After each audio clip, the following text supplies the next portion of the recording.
सर्वांना नमस्कार. कृषी विज्ञान केंद्र बोरगाव आणि शेकरू टीव्ही यांच्या संयुक्त विद्यमाने आयोजित कृषी तंत्रज्ञान सप्ताह याच्या तिसऱ्या दिवसातील दुसऱ्या तांत्रिक सत्रामध्ये आपल्या सर्वांचं मी मनपूर्वक स्वागत करतो. आजच्या या खोडवा ऊस पिकातील खोडवा व्यवस्थापन या विषय महत्वाचा विषय आपण आज निवडलेला आहे. आपण पाहिलं तर सातारा जिल्ह्यातील ऊसाचं क्षेत्र हे फार मोठ्या प्रमाणावर आहे आणि आपण जर बघितलं तर खोडव्याची उत्पादकता ही तेवढ्या प्रमाणात आपल्याला मिळत नाहीये. तर शेतकऱ्यांनी खोडवा व्यवस्थापन कसं करावं, त्याच्यातला खोडव्याचं उत्पादकता वाढवण्यासाठी काय काय करता येईल, खत व्यवस्थापन कसं पाहिजे, अन्नद्रव्य व्यवस्थापन कसं पाहिजे किंवा पाण्याचं नियोजन कसं पाहिजे, तर याविषयी आमच्या कृषी विज्ञान केंद्राचे कार्यक्रम सहाय्यक श्री संग्राम पाटील सर हे याविषयी आज आपल्याला मार्गदर्शन करणार आहेत. तरी मी श्री संग्राम पाटील सरांना विनंती करतो की त्यांनी आपलं ऊस पिकातील खोडवा व्यवस्थापन याविषयीचे आपलं मार्गदर्शन सुरू करावं. मी पुन्हा एकदा आपल्या सर्वांचं या कृषी तंत्रज्ञान सप्ताहातील या सत्रामध्ये स्वागत करतो आणि संग्राम पाटील सरांना विनंती करतो की त्यांनी आपलं मार्गदर्शन सुरू करावं. धन्यवाद वावर सर. आजच्या या सत्रामध्ये उपस्थित असलेले सर्व शेतकरी बंधू, या सर्वांचं मी या आजच्या खोडवा पीक व्यवस्थापन ऊस पिकातील खोडवा व्यवस्थापन या मार्गदर्शनामध्ये आपल्या सर्वांचं स्वागत करतो. मागील 2-3 दिवस आपण वेगवेगळ्या विषयावरती चर्चा करत आहोत. आज आपण खोडवा पीक किंवा ऊसाचं खोडवा पिकाबद्दलची आपण आज माहिती करून घेणार आहोत. आपण सर्वजण जाणता की आपण एक मिनिट मी जरा फक्त शेअर करून घेतो. सर्वांना स्क्रीन दिसते? दिसते सर, दिसते. तर शेतकरी बंधूंनो, ऊस हे आपल्या महाराष्ट्रातील एक अतिशय महत्वाचं नगदी पीक आहे. किंबहुना महाराष्ट्रातील आपण जर एकूण अर्थचक्र जर बघितलं, खास करून शेती क्षेत्रातील अर्थशास्त्र जर पाहिलं तर बहुतांशी आपल्याला ऊस पिकावरती अवलंबून असलेलं दिसतं. म्हणजे अगदी शेतकऱ्यापासून ते अगदी तळागाळातील किंवा ग्रामीण भागात जे काही रोजगार चालतात इथपर्यंत, म्हणजे त्यामध्ये वाहतूकदार आले किंवा काही अगदी आपले कृषी सेवा केंद्र असतील, मजूर असतील, या सर्वांचं किंवा अनेक अंगांना आपण या पिकावरती अवलंबून आहोत. मोठ्या प्रमाणावरती आपल्या राज्यामध्ये आर्थिक समृद्धी आणण्यासाठी या पिकानं आपल्याला मदत केलेली आहे. असं जरी असलं किंवा ऊस उत्पादनामध्ये महाराष्ट्र हे अग्रेसर राज्य असलं, आपण आपल्यापैकी अनेक शेतकऱ्यांनी ऊस उत्पादनामध्ये नवीन नवीन विक्रम प्रस्थापित केले असले तरी देखील किंवा आपण अगदी हेक्टरी उत्पादकता जरी बघितलं तरी महाराष्ट्राची सरासरी उत्पादकताची जवळपास आपण 85 मेट्रिक टन प्रति हेक्टर पर्यंत आपण गेलेलो असलो तरी देखील हे जे आपण आकडेवारी पाहतो, असं असताना देखील अनेक शेतकऱ्यांच्या अडचणी किंवा आपल्या आजूबाजूच्या आपल्या सभोवतीला असलेल्या अनेक शेतकऱ्यांना देखील हे मान्य करतील की काही वर्षांपूर्वी जेवढं आपलं उत्पादन मिळत होतं किंवा माझी ऊसाची उत्पादकता आहे ती हळूहळू कमी होत चाललेली आहे किंवा सातत्याने मला एकसारखं किंवा शाश्वत उत्पादन मिळत नाही किंवा उत्पादन खर्च आपला वाढत चाललेला आहे. ऊसाच्या बाबतीत आपण जर म्हटलं तर बऱ्याचदा असं होतं की आपण मुख्य पिकाच्या वेळी किंवा लागण ज्यावेळी आपण ऊसाची करतो त्याच्यावेळी आपण खूप नियोजन करून किंवा खूप चांगला अभ्यास करून त्याची लागण करतो, परंतु हे मुख्य पीक तुटल्यानंतर किंवा लागणीचा ऊस तुटून गेल्यानंतर ज्यावेळी खोडवा धरण्याची वेळ ज्यावेळी येते त्यावेळी मात्र आपण थोडंसं त्यावेळी आपण थोडंसं ढिलाई म्हणा किंवा दिरंगाई म्हणा, पण ह्या पिकाच्या बाबतीत होते आणि खोडवाचं उत्पादन जे आहे ते आपलं तुलनेनं कमी येताना आपल्याला दिसतं. तसं पाहिलं तर एकूण ऊसाखालील जे क्षेत्र आहे त्यातल्या जवळपास 35 ते 40% क्षेत्र हे ऊस खोडवा या पिकाखाली येतं, परंतु एकूण साखर निर्मितीतला जर त्याचा वाटा बघितला तर तो जेमतेम 25 ते 30% आसपासच आहे. म्हणजे क्षेत्र जरी जास्त असलं तरी त्यापासून उत्पादकता जी आहे ती आपली कमी होते. आपण जर अर्थशास्त्राच्या ह्यात जर पाहायला गेलं किंवा एकूण जर आपण शेतीचं किंवा ऊसाचं अर्थशास्त्र जर मांडलं तर खरं तर खोडवा ही आपल्या पिकाची म्हणजे किंवा आपल्या ऊस पिकाची मलई आहे आणि नेमकं आपण त्या मलईवरती दुर्लक्ष करतोय. कसं ते आपण या पुढच्या ह्याच्यात चर्चा किंवा ह्याच्यामध्ये आपण आता ह्याच्यात चर्चा करणारच आहोत, परंतु ही आपण सर्वांनी जर आपण याकडे या गोष्टी जर कटाक्षाने जर काही गोष्टी आपण टाळल्या आणि हे जे आपण आधुनिक व्यवस्थापन तंत्रज्ञान जे आपण महात्मा फुले कृषी विद्यापीठानं विकसित केलेलं आहे त्याचा जर आपण अवलंब करायला शिकलो तर निश्चितपणे आपल्याला ही मलई देखील आपल्याला चांगल्या पद्धतीने आपल्याला त्याचं आपल्याला घेता येईल आणि आपल्याला चांगले पैसे देखील त्यापासून निर्माण करता येतील. आपण आता हे करत असताना आपण नेक्स्ट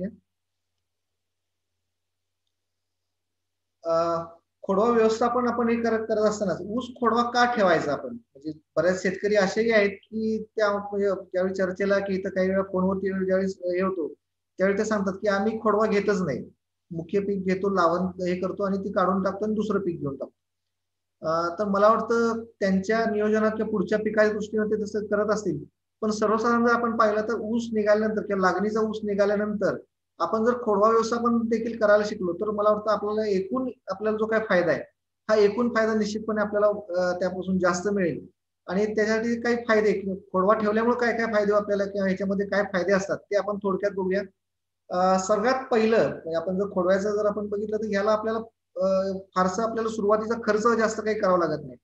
जसं लावणीच्या ऊसासाठी आपल्याला पूर्व मशागत आपल्याला करावी लागते किंवा रान आपल्याला अगोदर नांगरून घेणं, ते तापवणं किंवा त्याच्यामध्ये पुन्हा उभी आडवी नांगरट करणं, त्याच्यामध्ये शेणखत मिसळणं असेल किंवा इतर काही सेंद्रिय खतं मिसळणं, त्यानंतर त्याला पुन्हा रोटावेटर करणं, सरी सोडणं, बेणं आणणं, म्हणजे पुन्हा बेण्याची निवड, बेणं आणणं, बेण्याची वाहतूक, बेण्याच्या पुन्हा टिपऱ्या करणं आणि पुन्हा त्याचे लावण करणं, म्हणजे हे सगळं म्हणजे एकतर त्यामध्ये आपले बरेचसे पैसे खर्च होतात, आपला वेळ बराचसा खर्च होतो आणि आपलं कष्ट देखील मोठ्या प्रमाणात यामध्ये आपल्याला किंवा श्रम आपल्या याच्यामध्ये खूप वाया जात असतं. ह्या बऱ्याचशा गोष्टी आपल्याला ऊस लागण निघाल्यानंतर आपण जर खोडवा पीक घेतला तर खोडव्यामध्ये ह्या सगळ्या गोष्टींना आपल्याला फाटा देता येतो. आणि अगदी आपण पैशाच्या स्वरूपात जर म्हटलं तर पूर्व मशागत जे आपण नांगरट किंवा आपण जे सरी सोडणं वगैरे आपण जे पूर्व मशागतीची कामं करतो किंवा बाकीचे आपण खतं वगैरे मिसळणं, ह्या सर्वसाधारण याच्यामध्ये साधारणतः हेक्टरी आपल्याला जवळ अगदी कमीत कमी म्हटलं तर साधारणतः 15,000च्या आसपास आपल्याला एक बचत होते खोडवा जर आपण घेणार असेल तर.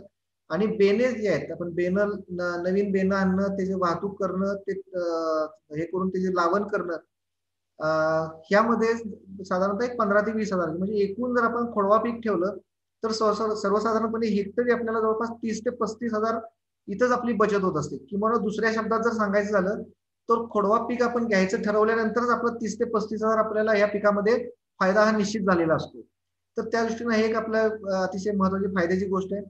त्याच्यानंतर पुढचा आपण जे की उगवणी जे आपण जसं आपण नेहमीच्या लागणीच्या वेळी आपल्याला आपण जर बेणं लावलेलं असेल तर बेणं उगवणीसाठी काही वेळ जातो, पुन्हा त्यावेळेस हवामान कसं आहे, पाणी आपल्याला त्यावेळी योग्य वेळी उपलब्ध झालं की नाही वगैरे गोष्टीवरती अवलंबून राहतं. त्यामुळे उगवणीसाठी वेळ लागतो किंवा बऱ्याचदा आपल्याला पुढं माग उगवण झालेले असते. काही वेळा काही डोळे लवकर येतात, काही उशिरा होतात, त्यामुळे उगवण सुद्धा आपल्याला एकसारखी झालेली आढळत नाही. पण खोडव्याच्या बाबतीत आपल्याला ह्या गोष्टी टाळतात. एकाच वेळी आपल्याला किंवा उगवणीसाठी फार वेळ न देता लगेच आपल्याला एकसारखी उगवण मिळते. रोपांच्या किंवा नवीन आपण जे लावण करतो त्या लावणीपेक्षा ह्याच्यामध्ये वाढ जी आहे सुरुवातीची वाढ झपाट्याने होते, कारण याची मुळं जी आहेत ती मुळं सगळीकडे पसरली असतात आणि मुळं म्हणजे कार्यप्रवण अशी मुळं असतात, तयार असलेली मुळं असतात. त्यामुळे लगेच आपल्याला ते त्यांचं कार्य सुरू झाल्यामुळं पिकाची किंवा वनस्पती वाढ देखील लवकर सुरू झालेली पाहायला मिळते. त्याच्यानंतर डोळे उगवण जे आपण हे करत असतो त्यावेळी आपण बघितलं की ह्या खोडव्याचे जे काही डोळे असतात की जे आपल्या जमिनीच्या खाली जे आपण ज्या बुडके आहेत त्या बुडक्यावरती असलेले जे तयार डोळे आहेत ते तयार डोळ्यातून आपल्याला म्हणजे त्यांची संख्या देखील जास्त असेल, त्यामुळे त्यापासून नवीन फुटवे येऊन त्यापासून तयार होणारे जे ऊस आहेत आपण ज्याला मिलेबल किंवा गाळप योग्य ऊस जे म्हणतो तर त्यांची संख्या देखील आपल्याला खोडवा ऊसामध्ये जास्त मिळते लागणीच्या ऊसाची आपण जर तुलना केली तर. मुळांचं जसं मगाशी म्हटलं की मुळं ह्याची तयार आहेत, कार्यतत्पर किंवा सध्या सगळीकडे पसरलेली असतात आणि ती ऍक्टिव्ह ह्याच्यात असल्यामुळं त्याच्यामध्ये आपल्याला जसं बाकीच्यामध्ये मुळं कमी पसरली असतील किंवा मुळं जर खोलवर गेलेली नसतील तर पाणी वारंवार द्यावं लागतं किंवा पीक लगेच स्थानावरती जातं, तर हे त्यामध्ये होत नाही. पाणी देखील आपल्याला कमी वापरून आपल्याला याच्यामध्ये आपल्याला चांगल्या पद्धतीने पीक घेता येऊ शकतो. खास करून खोडव्याचा जे आपण विचार केला तर याच्यामध्ये पाण्याचा ताण सहन करण्याची क्षमता जी आहे या पिकामध्ये आपल्याला चांगल्या रीतीने पाहायला मिळते. आता असं असताना मगाशी आपण जशी चर्चा करत होतो की आपलं जवळपास 40% क्षेत्र जे आहे कुठल्याही साखर कारखान्याची जर आपण ऊसाची लागणीची जर आपण आकडेवारी पाहिली तर जवळपास 40% क्षेत्र हे खोडवा पिकाखाली असतं. आणि असं असतानाही साखरेच्या उत्पादनातील वाटा जो आहे तो जेमतेम आपला 25%च्या आसपासच आहे. मग उत्पादन कमी का होतंय किंवा कमी येण्याचं काय कारण आहेत ते आपण आता पाहूया. सगळ्यात पहिलं जे कारण आहे, जसं आपण लागणीच्या ऊसामध्ये किंवा बऱ्याच आपले शेतकरी वेगवेगळ्या माध्यमातून किंवा ह्याच्यातून चर्चा करत असतात, किंवा आपण काही समाज माध्यमावरती व्हॉट्सअप ग्रुपमध्ये असेल किंवा काही युट्यूबवरती आपण ज्या काही चर्चा करत असतो, व्हिडिओ बघत असतो. 100 एकर आपण 100 टन प्रति एकरी आपण ज्यावेळी उद्दिष्ट घेऊन चालवतो, त्यावेळेला प्रत्येक ह्याच्यामध्ये आपल्याकडे एका गोष्टीवरती जास्त जोर दिला असतो, तो म्हणजे ऊसाची म्हणजे आपण गाळप योग्य ऊसांची संख्या, एकरी ऊसांची संख्या आपण योग्य राखणं. म्हणजे साधारणतः 40 ते 50,000 ऊस आपल्या एका ह्याच्यामध्ये बसले पाहिजे. किंवा अगदी ह्याच्यात जर आपण म्हटलं तर सर्वसाधारणपणे एका चौरस फुटामध्ये एक ऊस या पद्धतीने आपल्या ऊसांची संख्या असली पाहिजे. आता होतं काय की आपल्या पहिल्या लागणीच्या ह्याच्यामध्ये विरळ जर लागण झाली असेल किंवा उगवण व्यवस्थित झालेली नसेल, त्याच्यामध्ये जर गॅप असतील आणि ते जर आपण भरलेले नसतील, तर साहजिकच खोडव्यातल्या ऊसांची संख्या देखील कमी राहते आणि त्यामुळं ह्या एका गोष्टीकडे दुर्लक्ष केल्यामुळं खोडवा पीक जरी चांगला असला तरी एकूण आपलं जे उत्पन्न आहे, ते उत्पादन जे आहे ते मात्र आपल्याला घटलेलं पाहायला मिळतं. दुसरी गोष्ट जी आहे ती आपण खोडवा हे करत असताना त्यामध्ये पहिल्या लागणीच्या ऊसामध्ये काही किडीचा रोगाचा जर प्रादुर्भाव झालेला असेल, खास करून खोडकीड असेल किंवा मावा असेल किंवा काही कांडीकीड वगैरे असेल, तर ह्यासारख्या जर किडींचा रोगांचा प्रादुर्भाव असेल, आपण जर तो आटोक्यात आणलेला नसेल, त्याच्यामध्ये जर मागच्या लागणीच्या पिकाचं मोठ्या प्रमाणात नुकसान झालेलं असेल, तर अशा पिकाचा आपण खोडवा घेतला तर त्याच्यामुळे देखील आपलं पीक उत्पादन घटतं. त्यामुळे लागणीच्या ऊसात देखील आपल्याला कीड किंवा रोग नियंत्रणात होते की नाही हे पाहणं देखील आवश्यक ठरतं. दुसरं, लागण ऊसामध्ये आपण हे करत असताना म्हणजे मागचा जो आपण जो तुटलेला ऊस आहे त्याची आपण लागण व्यवस्थित केली होती की नाही, योग्य अंतर ठेवलं होतं की नाही, त्याच्यामध्ये योग्य ऊसांची संख्या आपण राखली होती की नाही, यासोबतच योग्य प्रमाणात आणि योग्य वेळेवरती आपण त्याला खतांचं नियोजन केलं होतं की नाही हे देखील अतिशय महत्वाचं असतं. बऱ्याच वेळा असं होतं की लागणीच्या सुद्धा बरेच म्हणजे आता असं आढळलंय की अनेक शेतकऱ्यांचा असा गैरसमज आहे की उगवून येऊ दे, थोडंसं फुटायला लागू दे, मग खतं देऊया. तर ह्या दरम्यान असं जर आपण जर ह्याचं नियोजन आपलं जर लागणीतच चुकलेलं असेल, तर साहजिकच त्या खोडव्याला देखील तेवढा जोम राहत नाही. म्हणून लागणीच्या ऊसाच्या ह्याच्यात जर आपण वेळेवरती आणि योग्य प्रमाणात जर आपण खतं दिलेली असतील, रासायनिक आणि सेंद्रिय या पद्धतीने आपण जर खतं दिलेली असतील, पाण्याचं नियोजन जर आपण लागणीला व्यवस्थित सांभाळलेलं असेल, जमीन भुसभुशीत आहे तर जमीन चांगल्या भौतिक गुणधर्माची आपण जर राखलेली असेल, तर त्यामुळे सध्या देखील आपल्याला हे किंवा राखली नसेल तर त्यामुळे देखील आपल्या खोडव्याच्या उत्पादनावरती त्याचा परिणाम होऊ शकतो. पुढचं कारण जे आहे ते म्हणजे सूक्ष्म अन्नद्रव्यांचा वापर न करणे. बऱ्याचदा असं होतं की ऊस पिकाला आपण सुरुवातीला हे करत असताना जसं लागणीच्या वेळी काही खतं किंवा आपण जे काही पूर्व मशागत करताना काही सेंद्रिय खतं वगैरे वापरली असतील, तर तेवढेच आपण हे करतो. पुन्हा त्याच्यानंतर आपण काही फारसं त्याचा सेंद्रिय खताचा वापर करत नाही आणि खोडव्यासाठी नंतर काही वेगळी खतं दिली जात नाही. यासोबतच आपण बऱ्याचदा कसं असतं की आपण ज्यावेळी शिफारसीत खतांची मात्रा देतो किंवा डोस ज्यावेळी आपण देत असतो, त्यामध्ये योग्य प्रमाणात गरजेनुसार जर आपण सूक्ष्म अन्नद्रव्यांचा समावेश केलेला नसेल किंवा आपण सतत एकाच जमिनीवरती ऊसानंतर ऊस हेच जर आपण पीक घेतलेलं असेल, तर अशा जमिनीमध्ये बऱ्याचदा सूक्ष्म अन्नद्रव्यांचा कमतरता आपल्याला आढळून येते. त्यामुळं सूक्ष्म अन्नद्रव्यांची जर कमतरता असेल तर त्यामुळे देखील तुमच्या खोडव्याच्या पिकाच्या उत्पादनावरती परिणाम होणार, त्याची वाढ, ऊसाची वाढ चांगली होणं, ऊसाची पेरांची संख्या वाढणं, पानांची कार्यक्षमता वाढणं, यासाठी आपल्याला सूक्ष्म अन्नद्रव्य गरजेचे असतात. ती वापर नाही केला तर त्याच्यामुळे देखील आपलं उत्पादन घटू शकतं. लागण ऊसाचं आता आपण काही फोटोमध्ये पण आपण तुम्हाला मी दाखवणार आहे. ऊसाची तोड होत असताना बऱ्याच जर गडबडीत आपण हे केलं असेल आणि जर ऊसाची तोड वरती जर जास्त झाली असेल, जमिनी लगत जर आपण जर ऊस छाटलेला नसेल, तर त्यामुळे होतं काय की वरचे जे हे आहेत त्या फुटव्यांची नवीन आपण जे खोडव्यातले फुटवे आहेत तर त्यांची वाढ आपल्याला पुरेशी किंवा आपल्याला योग्य पद्धतीने झालेली पाहायला मिळत नाही. जमिनीच्या वरती राहिलेली जी ऊसाची पेर आहेत त्यातून सुरुवातीला लवकर फुटवे येतात, परंतु ते कमकुवत असतात, कमजोर असतात. त्याच्यापासून गाळप योग्य ऊस किंवा चांगले सशक्त ऊस तयार होत नाहीत. ते त्या पिकाचं किंवा जमिनीचं अन्न घेतात आणि काही दिवसांनंतर ते वाळून जातात. म्हणून जमिनीलगत छाटणी करून त्यानुसार आपल्याला त्याच्यानंतर जमिनीतले जे काही डोळे आहेत त्यापासून आलेले आपण फुटवे जर आपण राखले तर त्यामुळे देखील आपलं उत्पादन वाढेल, आपलं उत्पादन घटायचं जे उत्पादन घटतंय ते आपल्याला टाळता येईल. आणि सर्वात महत्वाचा मुद्दा जो आहे की खोडव्यामध्ये साधारणतः 15 फेब्रुवारीच्या नंतर जर आपण खोडवा धरणार असेल तर अशामध्ये आपल्याला उत्पादन घटलेलं आढळतं. त्याला 2-3 कारण आहेत. त्यातलं महत्वाचं कारण म्हणजे एक तर यानंतर 15 फेब्रुवारी नंतर आपल्याकडे उन्हाळा सुरू होतो, तापमान वाढतं आणि बऱ्याचदा उष्ण वारं वाहत असतं आणि उशिरापर्यंत आपलं दिवसाचं तापमान जे आहे हे खूप वेळ जातात आणि फार थोड्या वेळासाठी तापमान थंड होतं रात्रीच्या वेळी. तर याच्यामुळं खोडकिडीचा प्रादुर्भाव जास्त प्रमाणात वाढतो. खोडकीड किंवा कांडी किडीचा प्रादुर्भाव वाढतो आणि त्यामुळे आपल्या खोडव्याचं उत्पादन घटू शकतं. आणि दुसरं कारण जे आहे, तापमान वाढल्यामुळं किंवा पुढचं आपल्याला उगवण होणं, नवीन फुटवे येणं आणि त्यांचं चयापचयाची जी क्रिया चालत असते पानांच्या मधली किंवा नवीन येणाऱ्या ह्याच्यामधले, तर त्याच्यावरती देखील परिणाम होतो. म्हणून 15 फेब्रुवारी नंतर शक्यतो आपण खोडवा धरू नये, त्याच्यामध्ये आपलं उत्पादन घटण्याची शक्यता जास्त असते. आता खोडवा मग राखायचा कोणता किंवा कुठल्या वेळेचा आपल्याला योग्य राहील, तर तसं आपण पाहिलं तर अगदी ऑक्टोबर पासून ते फेब्रुवारी पर्यंत, आता आपण जसं म्हटलं की 15 फेब्रुवारी पर्यंत तुटलेला जो ऊस आहे त्याचाच खोडवा आपण धरलेला कधीही चांगलं.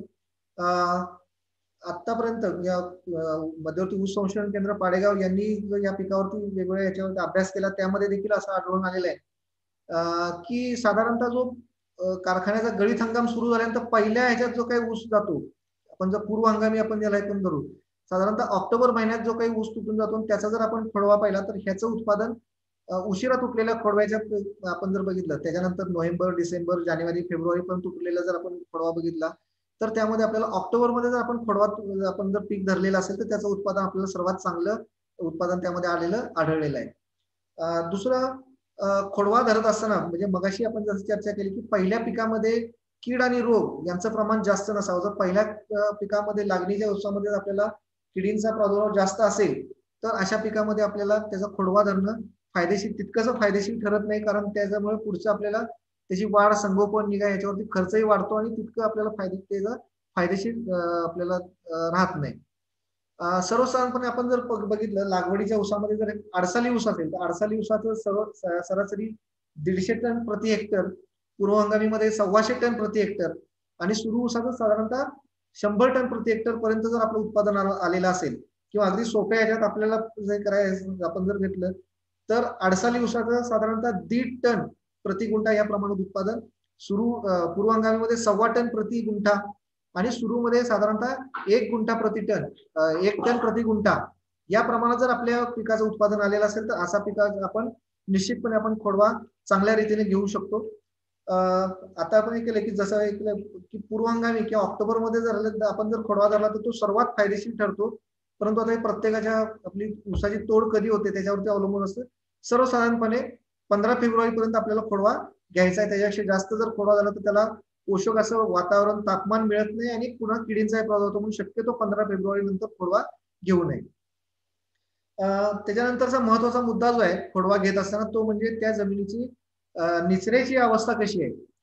जमीन निचरा चांगला असलेलीच आपल्याला सर्व याच्यामध्ये असली पाहिजे. बऱ्याचदा लागणीच्या वेळी वगैरे आपण मशागत वगैरे चांगली केलेली असते, नांगरट वगैरे खोलवरती केल्यामुळे निचरा चांगला असतो, पण नंतर सतत पाणी पाजल्यामुळे ती जमीन घट्ट येते, कठीण येते आणि निचरा कमी होतो.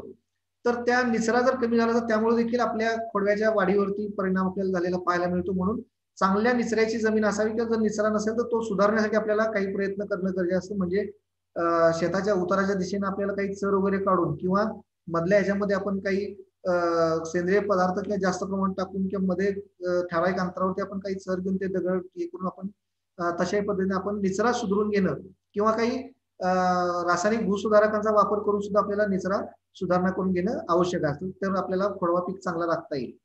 आणि सर्वात महत्वाचा मुद्दा, ज्या आपल्याला जातीचा किंवा आपण खोडवा घ्यायचा आहे त्या जातीची खोडव्यासाठी शिफारस आहे की नाही. म्हणजे काय तर लागणीच्या ऊसामध्ये ज्या पिकाला फुटव्यांची संख्या जास्त आहे, त्या नवीन फुटवे चांगले येतात अशा जाती सर्वसाधारणपणे आपण जे बघतो की कोश 80-032 असेल किंवा कोएम 0265 असेल किंवा फुले 265 आपण म्हणतो, कोवीएसआय 9805 काही अशा ज्या काही जाती आहेत की ह्या जातींचा आपण म्हणतो की याचा फुटवा खूप चांगला असतो, फुटव्याला फारसा त्रास होत नाही. अशा जाती आपण खास करून खोडव्यासाठी घ्या. ज्या किंवा आपल्या इथल्या स्थानिक हवामानानुसार, आपल्या अनुभवानुसार आपल्या काही जातींचा आपण हे असेल की या व्यतिरिक्त देखील काही जातींना फुटवा चांगला असेल तर अशा जाती आपण खोडव्यासाठी घेऊ शकता. पण ज्या जातींना मुळातच लागणीमध्ये सुद्धा फुटव्याची संख्या कमी आहे किंवा ऊसांची संख्या कमी राहते अशा जाती शक्यतो खोडव्यासाठी टाळाव्यात.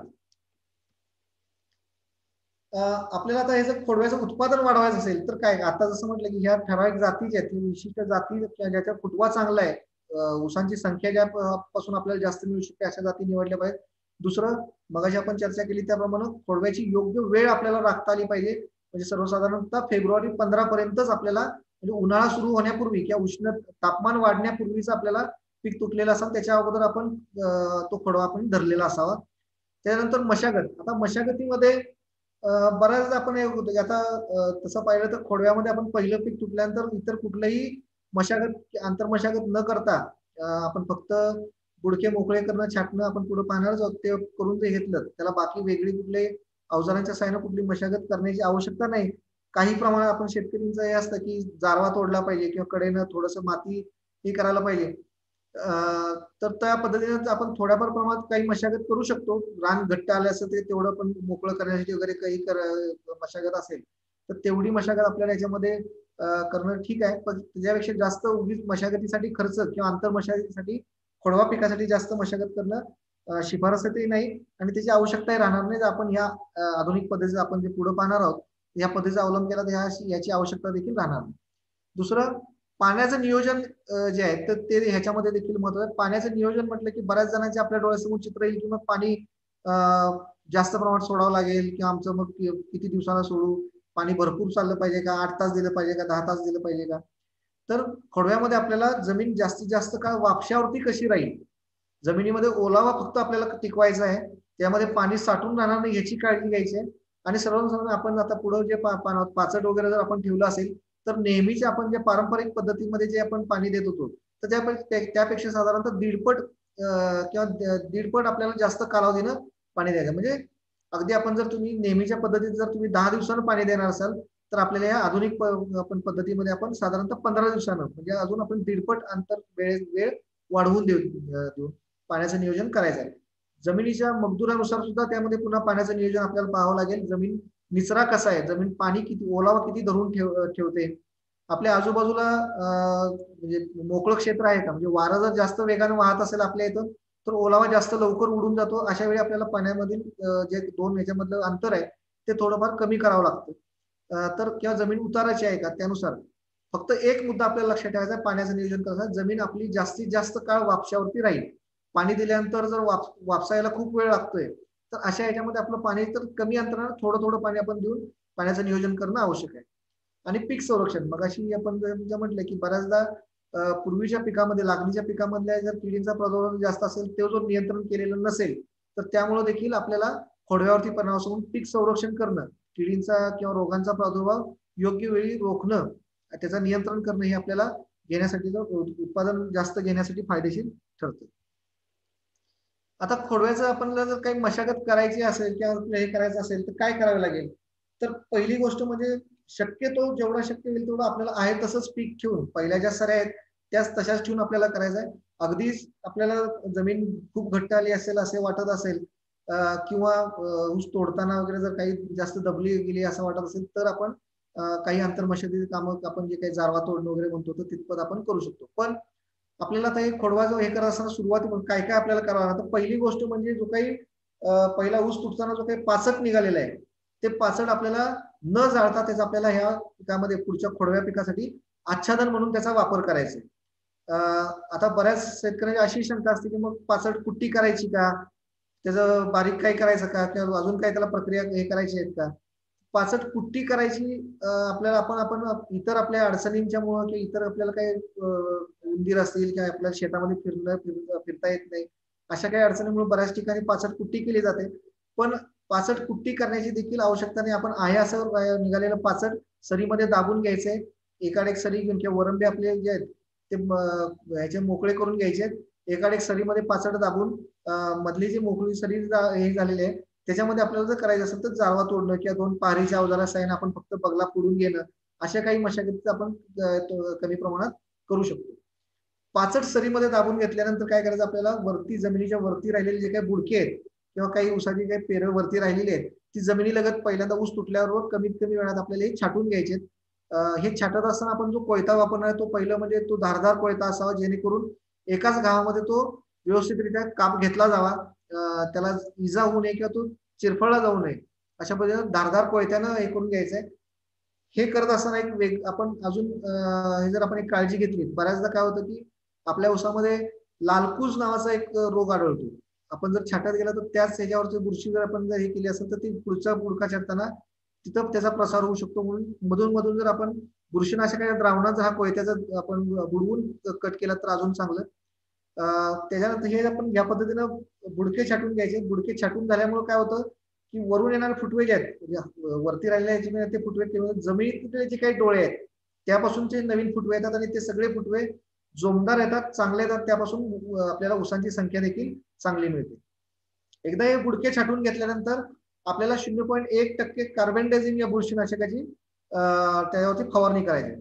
0.1% म्हणजे 1 लिटर पाण्यामध्ये 1 ग्रॅम कार्बेंडाझिम हे बुरशीनाशक घेऊन त्याची आपल्याला या बुडके जे आपण छाटले आहेत ज्या ठिकाणी आपण काप घेतला, ऊस कापल्यानंतर जे काही उघडा पडलेला पृष्ठभाग आहे त्याच्यावरती आपल्याला फवारून घ्यायचं. याच्यामुळं हवेतून जे काही बुरशी त्याच्यावरती पडून ती बुरशी वाढण्यासाठी आपल्याला त्याचं नियंत्रण त्या ठिकाणी करता येतं. बुडके छाटून झाल्यानंतर किंवा 22 किंवा बुरशीनाशकाची फवारणी झाल्यानंतर आपण जे सरीमध्ये पाचट दाबलेलं आहे ह्या पाचट्यावरती आपल्याला साधारण एकरी 32 kilo urea, 40 kilo super phosphate आणि 4 किलो कंपोस्ट कुजक आपण जे कल्चर म्हणतो किंवा पाचट कुजवणारे जीवाणू आमच्या कृषी विज्ञान केंद्रात आपल्याला कुठल्याही जवळपासच्या कृषी सेवा केंद्रामध्ये जे काही डिकम्पोस्टिंग कल्चर असेल किंवा पाचट कुजवणारे जीवाणू जे आपले उपलब्ध आहेत तर त्याची आपल्याला वापर करायचा आहे. आपण जर पावडर स्वरूपातला असेल तर 4 किलो किंवा 1 लिटर एकरी या प्रमाणात आपल्याला द्रव स्वरूपातला असेल तर पाचट कुजवणारे जीवाणू यांचा वापर आपल्याला या पाचटावरती करायचा आहे. आता हे युरिया सुपर फॉस्फेट कशासाठी टाकायचं तर हे जे आपण पाचट ठेवलेलं आहे आपल्याला बऱ्याच आपल्याला अनुभव असेल की पाचट जर आपण असंच जर ठेवलं तर पाचट लवकर कुजत नाही, कारण त्यातला कर्बनत्र गुणोत्तर जे आहे पाचटाचं ते खूप जास्त असतं आणि कर्बनत्र गुणोत्तर जोपर्यंत कुठल्याही सेंद्रिय पदार्थ कमी येत नाही तोपर्यंत ते कुजण्याची प्रक्रिया त्याची लवकर सुरू होत नाही. हे पाचट कर्बनत्र गुणोत्तर कमी करण्यासाठी म्हणून आपल्याला युरिया आणि सुपर फॉस्फेट त्यावरती आपण देत असतो आणि त्याला हे मऊ पडल्यानंतर किंवा त्याला आपण ह्युमिफिकेशन सुरू झाल्यानंतर त्याला कुजवण्याची पुढची प्रक्रिया करण्यासाठी म्हणून आपल्याला हे जीवाणू संवर्धक आपण जे विरजन म्हणून आपण त्यामध्ये वापरत असतो. आता हे झाल्यानंतर मग आपल्याला काय करायचं आहे, पाचट जे आहे त्याच्यावरती पाणी आपण निघून झालं की लगेच त्याला पाणी सरीमध्ये सोडून द्यायचंय. पाणी सोडल्यानंतर पहिलं सुरुवातीला पाणी जाताना थोडासा वेळ लागतो कारण पाचटातून पाणी पुढं सरकत हळूहळू जातं, पण पाणी सावकाश जात असल्यामुळे ते पाणी जमिनीत चांगल्या पद्धतीने मुरत जातं. एकदा हे पाणी मुरल्यानंतर मग त्याच्यावरती आपण मोकळ्या जे पाचट आहे त्या पाचटावरती आपण चाललो किंवा आपल्याकडे जर काही पशु पाळीव प्राणी असतील, जनावर असतील आपल्याकडे पशु दुग्ध जनावर, तर त्यांना जरी आपण शेतातून मोकळं फिरवलं किंवा आपल्याकडे काय मोकळा ट्रॅक्टर आपण जरी त्याच्यावरती नुसता फिरवला तरी ते पाचट सरीमध्ये दाबलं जातं, मातीच्या संपर्कात येतं आणि ते जे फुगलेलं असतं किंवा जास्त त्याचं व्हॉल्युमच झालेला असतं तो आपल्याला कमी करण्यास मदत होते. या पद्धतीने आपल्याला ही खोडव्याची सुरुवातीची मशागत करणं गरजेचं. आता हे तुम्हाला छायाचित्रात दाखवलेलं आहे. पहिल्या ह्याच्यामध्ये आपण सरीमध्ये पाचट जे आहे ते सरीमध्ये दाबून घेतोय. हे करत असताना पहिले ते बुडके आपण मोकळे करून घेतोय. दुसऱ्या छायाचित्रात दिसतंय की आपल्याला ते बुडके मोकळे केल्यानंतर वरती राहिलेले जे काही अवशेष आहेत, ऊसाचे जे काही कांडके वरती राहिले आहेत ते आपण जमिनीलगत कोयत्याच्या साहाय्याने छाटून घ्यायचे. त्याच्यानंतर हे छाटून झाल्यानंतर त्याच्यावरती आपल्याला 0.1% तीव्रतेचं कार्बेंडाझिम हे बुरशीनाशक आहे किंवा बाजारात 22 या नावानं मिळतं. हे 1 ग्रॅम प्रति लिटर या प्रमाणात या बुरशीनाशकाची आपल्याला या छाटलेल्या बुडक्यावरती आपल्याला फवारणी करून घ्यायची जेणेकरून त्यामध्ये हवेतून पसरणाऱ्या बुरशींचा प्रादुर्भाव होणार नाही. हे बुरशीनाशक फवारून झाल्यानंतर मग त्याच्यावरती आपल्याला पाचट कुजवणारे जीवाणू कंपोस्ट कल्चर जे आहे ते युरिया आणि सिंगल सुपर फॉस्फेट हे आपल्याला पाचटावरती पसरून टाकायचं आहे. जमिनीत पाणी तुम्ही सरीत दिलेलं आहे ते ओल, हे वरून पडलेलं खत आणि पाचट कुजवणारे जीवाणू, ह्याच्यामुळे मग पुढचे जे काही कुजवण्याचं पाचट कुजवण्याची प्रक्रिया आहे ती ह्याच्यामुळे पुढे सुरू होऊन जाते. याच्यानंतर आपल्याला जे आहे आता पाचट आपण हे करून ठेवलं, पाचट सरीमध्ये दाबून घेतलं, बुडके छाटले, बुरशीनाशक फवारलं आणि आपण आता त्यावरती कंपोस्ट कल्चर किंवा युरिया याची प्रक्रिया देखील करून झाली. आता ह्याच्यानंतर पुढचा टप्पा जो येतो तो म्हणजे रासायनिक खतं त्याचा पुरवठा करणं. आता आपण आता जे बघतो की ह्याच्यामध्ये आपण कंपोस्ट कल्चर जे किंवा हे जे आपण टाकलं ते पाचटावरती प्रक्रिया करण्यासाठी टाकलेलं आहे. आता आपल्याला पहिला ऊस तुटल्यानंतर पहिल्या 15 दिवसामध्ये ह्या सगळ्या ज्या गोष्टी आहेत ह्या सगळ्या आपल्याला संपवायच्या आहेत. ऊस तुटल्यापासून 15 दिवसाच्या आतमध्ये आपल्याला रासायनिक खतं जी द्यायची आहेत तीच आपण शक्य याच्यामध्ये पहारीसारखं जे अवजार आहे मध्यवर्ती ऊस संशोधन केंद्र पाडेगाव यांनी विकसित केलेले हे अवजार आहे. आपण बऱ्याच ठिकाणी ते पाहिले असेल, काही जणांनी आपण वापर देखील केला असेल. तर ह्या अवजाराचा आपल्याला वापर करायचा आहे. साधं सोपं अवजार आहे, त्याला साधारण पुढच्या बाजूला 22 सेंटीमीटर लांबीचं एक दंडगोलाकार आकाराचा पुढे कोन किंवा शंकू करून दिलेला असतो आणि त्याला वरच्या बाजूला एक 22 सेंटीमीटर व्यासाची डिस्क बसवलेली आहे. त्याला वरती साधारणतः 1.3 मीटरचं एक दांडी असते. ही डिझाईन आपण आपल्या गावात देखील आपल्या कुठला एखादा फॅब्रिकेटर असेल तर त्याकडे देखील आपण या पद्धतीने तयार करून घेऊ शकतो. तर या पद्धतीने एक पहार उसाला खत देण्याचं पहार नावाचं अवजार आहे. ह्या अवजारानं आपल्याला खतं द्यायची आहेत. रासायनिक खतं जी आहेत ती ह्या अवजाराच्या सहाय्यानं द्यायची आहेत. पण ती कशी द्यायची? तर आपण सरी किंवा बुडके मोकळे केले आहेत, पाचड दाबून घेतलेलं आहे. आता जे रासायनिक खतं द्यायची आहेत ही ह्या पहारीच्या सहाय्याने देत असताना सरीच्या एकाच बाजून आपल्याला फक्त एक पहारीच्या सहाय्याने खतं द्यायची आहेत.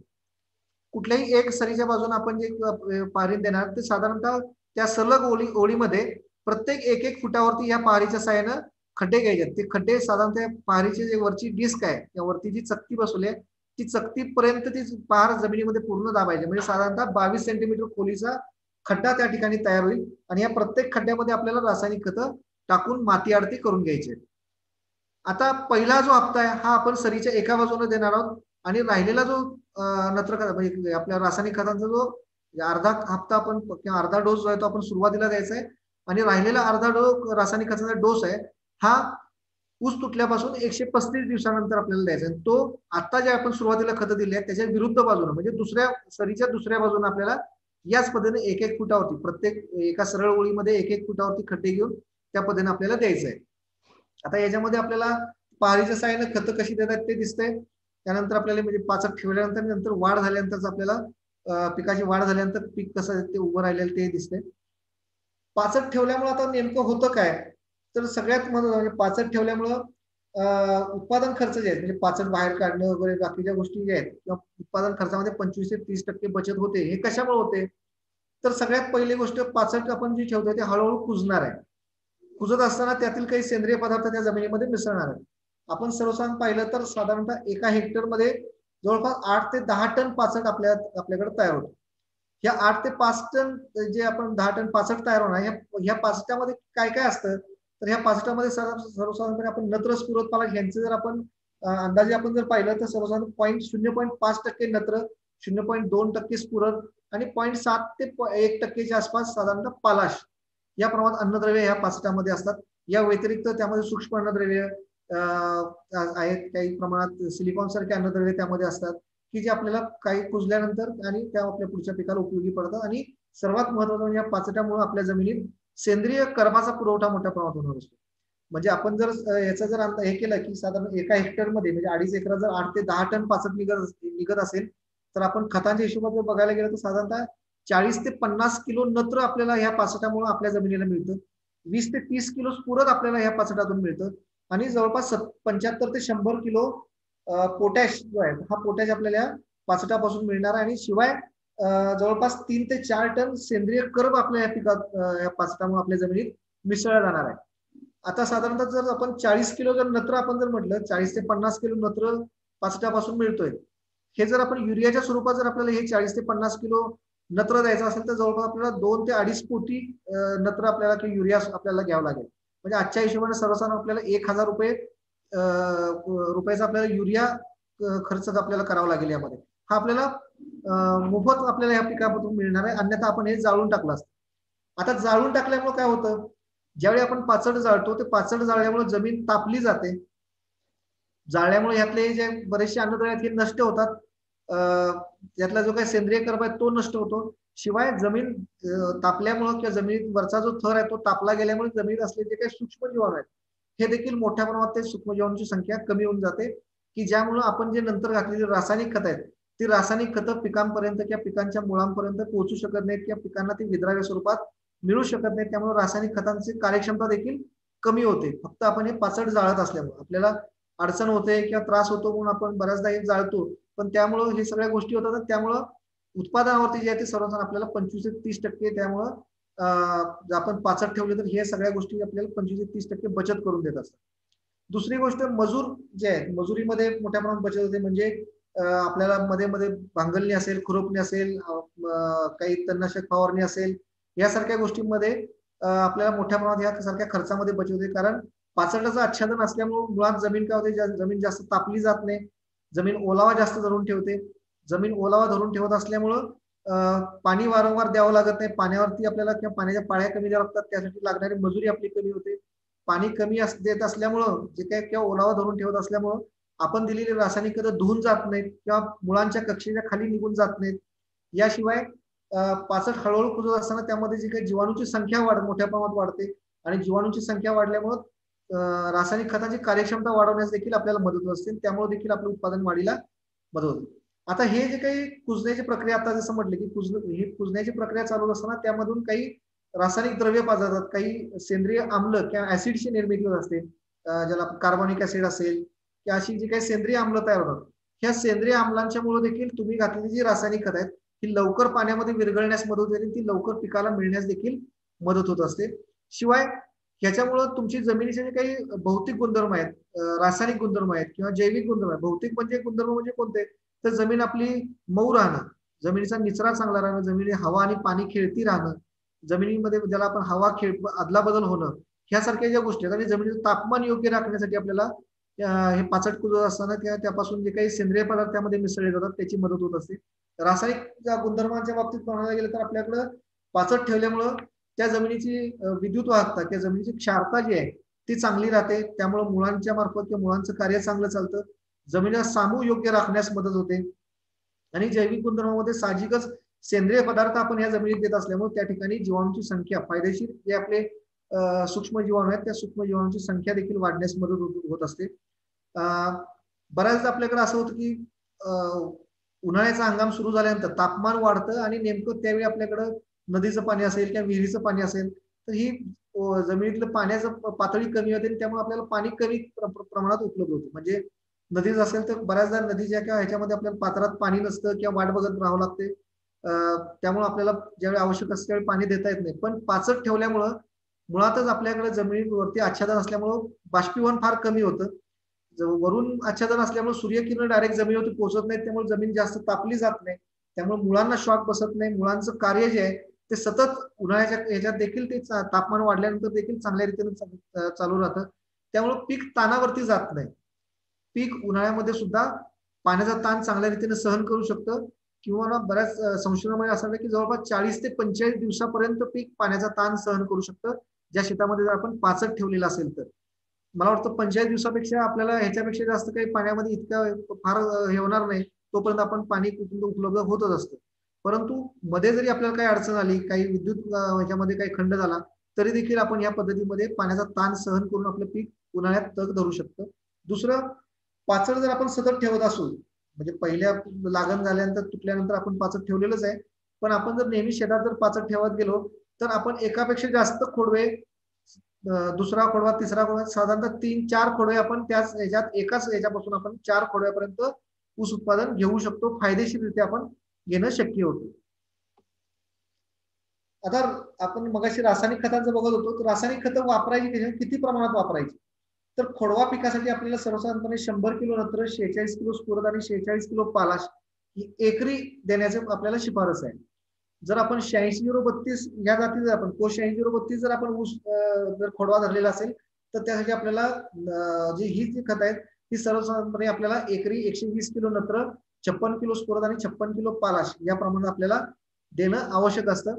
आता ही द्यायची कशी, मगाशी आपण पाहिलं की पहारीच्या साहाय्याने आपल्याला खतं द्यायची आहेत, तर पहारीच्या साहाय्याने खतं देताना ही द्यायची कशी किंवा किती प्रमाणात घ्यायची आहेत, तर आपण आता मग म्हटलं की 86-0-32 सोडून जर इतर जाती असतील तर 50 किलो नत्र, 23 किलो स्फुरद आणि 23 किलो पालाश हे देण्यासाठी आपल्याला 2.25 पोती युरिया, 3 पोती सुपर फॉस्फेट आणि 1.5 पोतं म्युरेट ऑफ पोटॅश या 3 खतांची आपल्याला ह्या 3 ह्याच्यातून आपण ती देऊ शकतो. 86-0-32 जर आपण असेल आणि त्यासाठी आपल्याला एकरी खत द्यायचे असतील तर 3 पोती युरिया, 3.5 पोती सिंगल सुपर फॉस्फेट आणि 1 पोतं म्युरेट ऑफ पोटॅश या प्रमाणात आपण ही पहिल्या 15 दिवसात ऊस तुटल्यापासून बुडके छाटणं वगैरे सगळ्या क्रिया करून पहिल्या 15 दिवसात सरीच्या एकाच बाजूनं 1-1 फुटाच्या अंतरानं पहारीच्या साहाय्याने आपल्याला ही खतं द्यायची आहेत.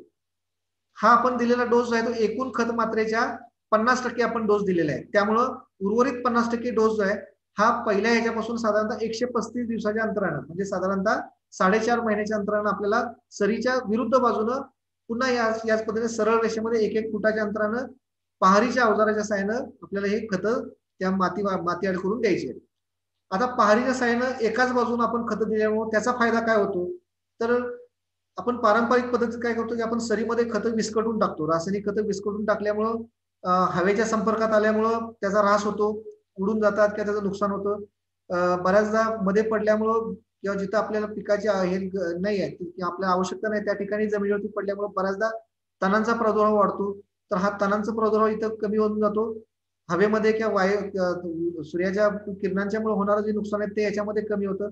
आणि दुसरी गोष्ट कार्यक्षम वापर म्हणतो रासायनिक खताचा, तो ह्याच्यामध्ये आपल्याला पारंपरिक पद्धतीत होत नाही. कारण सगळीकडे खतं पडल्यामुळे विस्कटून पडल्यामुळे ज्या ठिकाणी रासायनिक खतं पडलेली आहेत त्या ठिकाणी काय होतं की त्या ठिकाणचे जे जीवाणू किंवा हे ज्यावेळी रासायनिक खत विद्राव्य स्वरूपात पाण्यामध्ये विरघळलं जातं आणि त्या जमिनीमध्ये त्या जमिनीच्या कणावरती चिकटतं, त्यावेळी ते रासायनिक द्रावणात आल्यामुळे त्या ठिकाणी जीवाणूची संख्या कमी होऊन जाते आणि जीवाणूची संख्या कमी झाल्यामुळे मग ते पिकांना मुळांना घेता येत नाही. हेच जर आपण पहारीच्या साह्याने ज्यावेळी देतो तर पहारीच्या साह्याने आपण एका बाजूला खत देतोय जे जमिनीच्या आतमध्ये टाकतोय आणि वरून मातीने आपण ते माती आड करून घेतोय. त्यामुळं दुसऱ्या बाजूच्या म्हणजे त्याच्या विरुद्ध बाजूला जीवाणूची संख्या जास्त असते. हळूहळू जसं जमिनीमधील जे काय आपण खड्ड्यात घातलेलं खत आहे ते थोडं थोड्या प्रमाणात जसं विरघळत राहील तशा पद्धतीने इकडच्या बाजूला विरुद्ध बाजूला जीवाणूची संख्या जास्त असल्यामुळे हे जीवाणू यातील रासायनिक खतामधील अन्नद्रव्य थोड्या प्रमाणात त्या पिकाला सतत देत राहतात. 135 दिवसांचा ज्यावेळी आपण दुसरा डोस देतोय तो आपण विरुद्ध बाजूला देत असल्यामुळं तिकडच्या बाजूला खत दिल्यानंतर इकडचे विरुद्ध बाजूचे जे काही जीवाणू आहेत ते जीवाणू इकडचे कार्यरत होतात आणि ते तुमचं पीक जे आहे ते रासायनिक खतं जे आहेत त्यांचा पुरवठा पिकाला करण्याचं काम चालू ठेवतात. तर यामुळे जीवाणूची संख्या देखील चांगली राहते, रासायनिक खतांची कार्यक्षमता चांगली राहते आणि पिकाच्या म्हणजे आपल्याला लवकरात लवकर पिकाला ती खतं उपलब्ध होण्याचं प्रमाण देखील वाढतं. याशिवाय मगाशी जसं म्हटलं की ह्याच्यामुळं तणांचा प्रादुर्भाव कमी होतो, किंवा तुमचं रासायनिक खतं वाहून जाण्याचं प्रमाण किंवा नष्ट होण्याचं जे प्रमाण आहे किंवा जमिनीत मुळांच्या खाली निघून जाण्याचं प्रमाण जे पाणी दिल्यानंतर पाण्यावर वाहून जाण्याचं जे प्रमाण आहे ते देखील कमी होऊन जातं. तर ते एक आपल्याला याच्यामध्ये फायदा होतो. आणि दुसरं हे दिल्यानंतर पिकाच्या किंवा आपण जर माती परीक्षण केलेलं असेल किंवा आपल्या पिकामध्ये काही अन्नद्रव्यांची जर काही कमतरता जाणवत असेल तर त्यानुसार किंवा गरजेनुसार आपल्याला सूक्ष्म अन्नद्रव्य काही प्रमाणात द्यावी लागतात. त्यामध्ये सर्वसाधारणपणे एकरी ferrous sulphate 10 kilo, zinc sulphate 8 kilo, manganese sulphate 4 kilo आणि बोरॅक्स 2 किलो हे प्रति एकरी या प्रमाणात आपण ही जी सूक्ष्म अन्नद्रव्य खत आहेत ते सर्वसाधारणपणे 100 किलो शेणखत घेऊन त्याच्यामध्ये मिसळून ठेवायचे आणि त्याच्यानंतर ते आपल्याला जमिनीमध्ये किंवा आपण सरीमध्ये विस्कटून द्यायचे. ह्या पद्धतीने आपण रासायनिक खतांचं देखील हे करायचं. आता हे करत असताना जीवाणू संवर्धक काय वापर आपल्याला याच्यामध्ये काय वापर हे करणार असेल. आता आपण जे म्हणतोय की एकात्मिक अन्नद्रव्य व्यवस्थापन म्हणजे काय, तर आपल्याला उपलब्ध असलेले एकाच कुठल्या तरी फक्त रासायनिक खतावरती अवलंबून राहायचं नाही किंवा फक्त सेंद्रिय खतावरती अवलंबून राहायचं नाही. तर आपल्याला उपलब्ध जे काही मार्ग आहेत किंवा जे काही साधनं आपल्याकडे आजूबाजूला जे काही सोर्स आपल्याकडे स्त्रोत उपलब्ध आहेत त्या सगळ्यांचा आपल्याला आपल्या पिकाच्या वाढीसाठी उपयोग करून घ्यायचा. म्हणजे आपण रासायनिक खतं आपण टाकतोय त्या जोडीला आपण पाचट ठेवलेल्या म्हणजे सेंद्रिय पदार्थांचा वापर करतोय. यासोबत आपण जर जीवाणूंचा काही जीवाणू संवर्धकांचा वापर केला म्हणजे ॲझोटोबॅक्टर असेल, ॲझोस्पिरिलम असेल, ॲसिटोबॅक्टर असेल किंवा आणि स्फुरद विरघळणारे जीवाणू यासारखे हे जे जीवाणू संवर्धन आहेत हे प्रत्येकी अर्धा किलो प्रति एकर या प्रमाणात घ्यायची. हे जीवाणू संवर्धन हे देखील आपण साधारणतः आपल्याकडे जर स्लरी असेल किंवा आपल्याकडे जर काही कंपोस्ट खत असेल, गांडूळ खत असेल किंवा शेणखत असेल, चांगलं कुजलेलं शेणखत असेल तर त्या शेणखतामध्ये हे जीवाणू संवर्धन मिसळायचं आहे आणि नंतर ते आपण त्या सरीमध्ये टाकून त्या माती जर मिसळून घेतलं तर यामुळे देखील आपल्या जमिनीतील जीवाणूंची संख्या वाढीस मदत होते. ॲझोटोबॅक्टर, ॲझोस्पिरिलम किंवा ॲसिटोबॅक्टर सारखे जे जीवाणू आहेत हे हवेतील नत्र मोठ्या प्रमाणात पिकाला देण्याचं कार्य करतात. त्यात खास करून ॲसिटोबॅक्टर सारखे जे जीवाणू आहेत हे नत्र पुरवठ्याचं काम करतातच, शिवाय शर्करा उत्पादन जे आहे किंवा सुक्रोज तयार निर्मितीमध्ये सुद्धा देखील त्याचं आपल्याला काम करतात. म्हणजे मुळांच्या पासून ते पानाच्या शेंड्यापर्यंत हे जीवाणू सतत आपल्या पिकाला मदत करत असतात. तर त्यामुळे हे जीवाणू संवर्धन वापरणं देखील आपल्याला फायदेशीर ठरतं किंवा किंबहुना हे आपण वापरलंच पाहिजे. या सर्व गोष्टी केल्यानंतर आता ह्या आपण हे केलेलेच आहेत. या व्यतिरिक्त आपण जसं म्हटलं की ह्याच्यामध्ये आता पीक संरक्षण हा एक अतिशय महत्त्वाचा भाग असतो. म्हणजे आपण ह्या सगळ्या गोष्टी केल्यानंतर जर आपण किडींच्याकडे आणि रोगांच्याकडे जर आपण दुर्लक्ष केलं किंवा जर आपण त्याचं जर नियंत्रण जर करू शकलो नाही तर ही सगळी केलेली आपली मेहनत वाया जाऊ शकते. म्हणून पीक संरक्षण या गोष्टीकडे देखील लक्ष देणे गरजेचं आहे.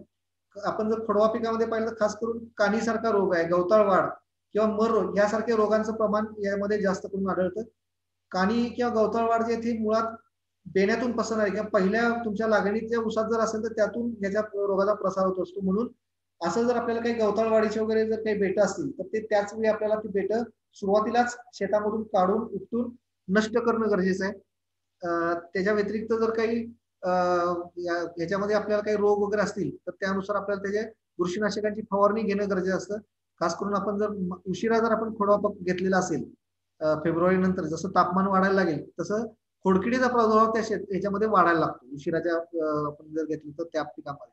म्हणून अशा पिकामध्ये आपल्याला जर खोडकिडीचा प्रादुर्भाव वाढताना दिसला तर त्यामध्ये आपण 10% दाणेदार फोरेट साधारणतः एकरी 6 ते 8 किलो किंवा क्लोरॅन्ट्रिनिप्रोल नावाचं 0.4 तीव्रतेचं दाणेदार स्वरूपातील जे कीटकनाशक आहे हे 7.5 किलो प्रति एकर या प्रमाणात आपण जर वापर जमिनीत जर आपण करून दिलात माती ऍड करून हे द्यायचे किंवा फुले ट्रायकोकार्ड किंवा ट्रायकोग्रामा नावाचं मित्र कीटक आहे त्याची ट्रायकोकार्ड म्हणजे कार्ड्स असतात त्याच्यावरती अंडीपुंज असतात. हे अंडीपुंज साधारणतः एका एकरामध्ये 3 ते 4 या पद्धतीने आपल्याला ते ट्रायकोकार्ड आपल्याला एका एकरामध्ये लावायचे आहेत आणि हे 10 ते 15 दिवसाच्या अंतराने आपण 2 ते 3 वेळा हे कार्ड्स आपल्याला लावायचे आहेत जेणेकरून त्यातून त्या अंड्यामधून ट्रायकोग्रामा नावाचं जे आपल्याला मित्र कीड आहे ती तयार होऊन या खोडकिडीचा प्रादुर्भाव आपल्याला कमी करता येऊ शकतो. काणीसारखा जो रोग आहे किंवा गवताळवाढीसारखा रोग आहे मग म्हटलं की पहिलं काय तर तुमच्या लागणीच्या ऊसात असेल तर ते बेट काढून नष्ट करणं.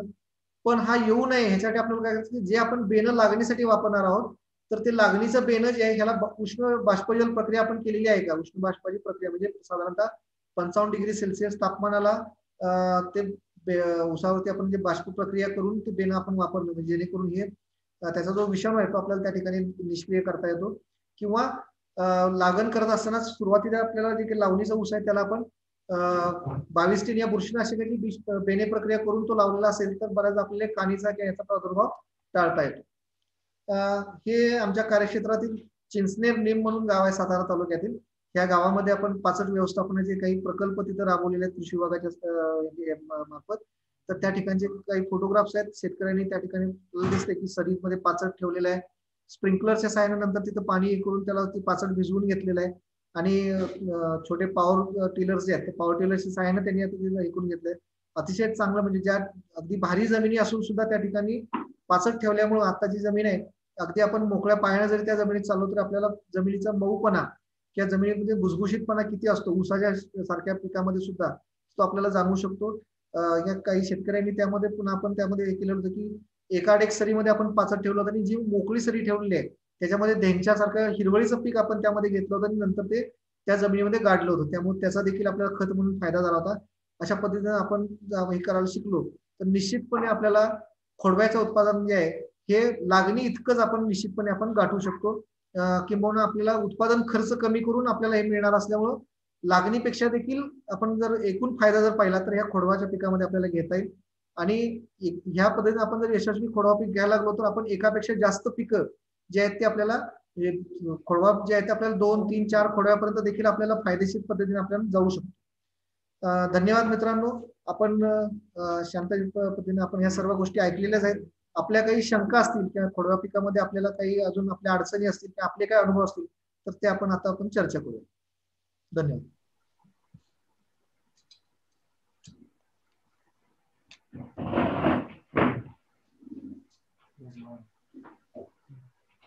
स्टॉप शेअर करा सर. स्टॉप शेअर करा.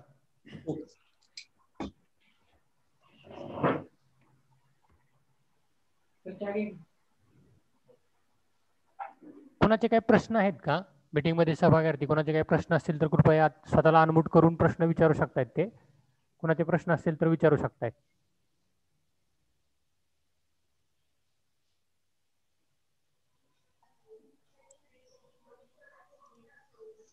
सर नमस्ते. बोला बोला. पाचट कुजवण्यासाठी जर जीवाणूंचा वापर केला आणि रासायनिक खताचा तर ते किती दिवसाच्या फरकानं जीवाणू खत दिले पाहिजे? जर युरिया आणि सुपर फॉस्फेट पहिल्यांदा टाकले तर जीवाणू किती दिवसानंतर आपण टाकले पाहिजे त्याच्यामध्ये? पाचट ठेवण्यासाठी आपण युरिया सुपर फॉस्फेट टाकल्यानंतर साधारणतः 15 दिवसाच्या अंतराने आपण जीवाणू खत याच्यामध्ये देऊ शकतो. आणि नंतर परत बी फवारणी द्यायची का नुसते आपलं डिकम्पोस्टिंग किंवा कुजलेल्या शेणखतामध्येच वाढवून टाकायचे? फवारणीद्वारे देण्यापेक्षा आपण जर जमिनीतून जर दिलं तर ते जास्त फायदेशीर आपल्याला आढळतं.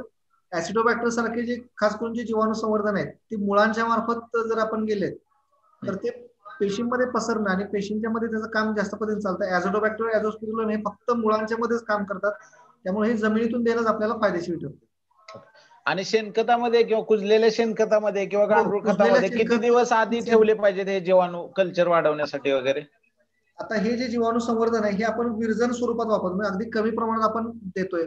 तर त्यामुळे आपण जर ते शेणखत किंवा कुठल्याही सेंद्रिय पदार्थात मिसळून जर आपण जर ते वापरले तर त्यांची संख्या तेवढ्या झपाट्याने वाढते, मोठ्या प्रमाणात ते जीवाणू तयार होतात आणि ती आपण जास्त जर आपण शेतात टाकले तर जास्त जीवाणूची संख्या आपल्या जमिनीत जास्त प्रमाणात दिली जाते आणि ते देखील जीवाणू वाढल्यामुळे आपल्याला फायदेशीर त्यांचं कार्य जे ते अजून जलद गतीने होतं.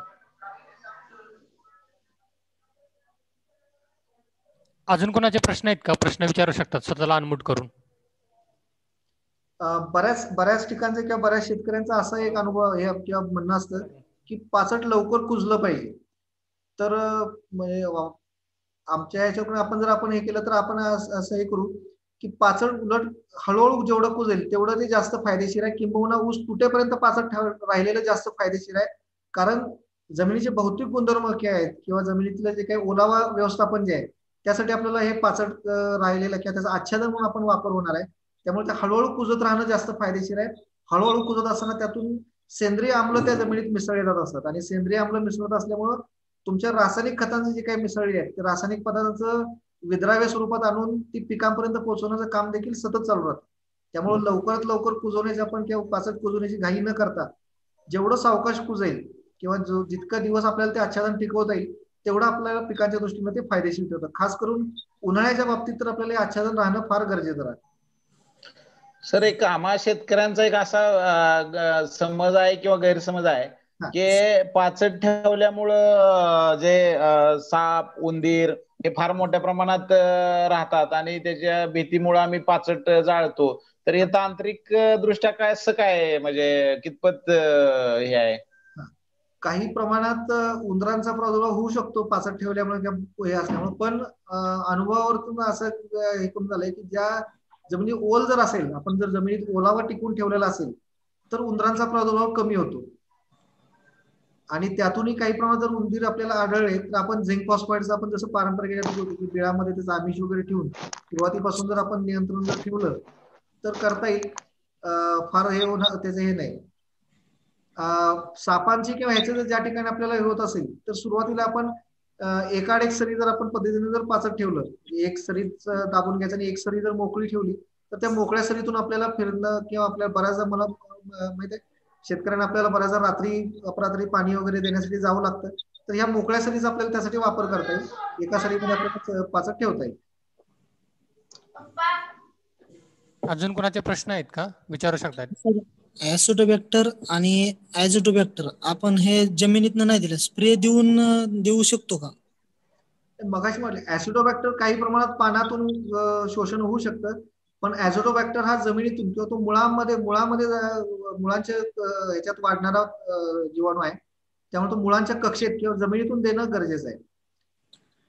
ऍझोटोबॅक्टर जर पानांमधून शोषण्याचं प्रमाण आहे? ऍसिडोबॅक्टर पाण्यामधून नाही शोषलं जात.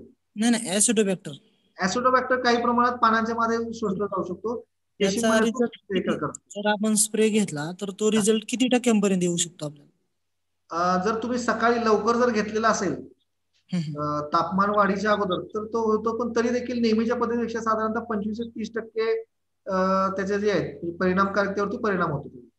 ओके. आणि सर जर थोडीशी कमी होते त्याची. हे जीवाणू आपण ड्रीप मधून सोडू शकतो का? शक्यतो ड्रीप मधून सोडू नयेत जीवाणू. बऱ्याचदा काय होतं की आपण ड्रीप मधून इतरही काही रासायनिक खतं असतील किंवा आपण इतर काही रासायनिक बुरशीनाशक वगैरे आपण सोडलेली असतात आणि बऱ्याचदा ड्रीप मधून जाताना ती योग्य ह्याच्यावर, कारण पाणी आपलं मागून जर पडत असेल तर ते मुळांच्या कक्षेच्या खाली निघून जातं. हो.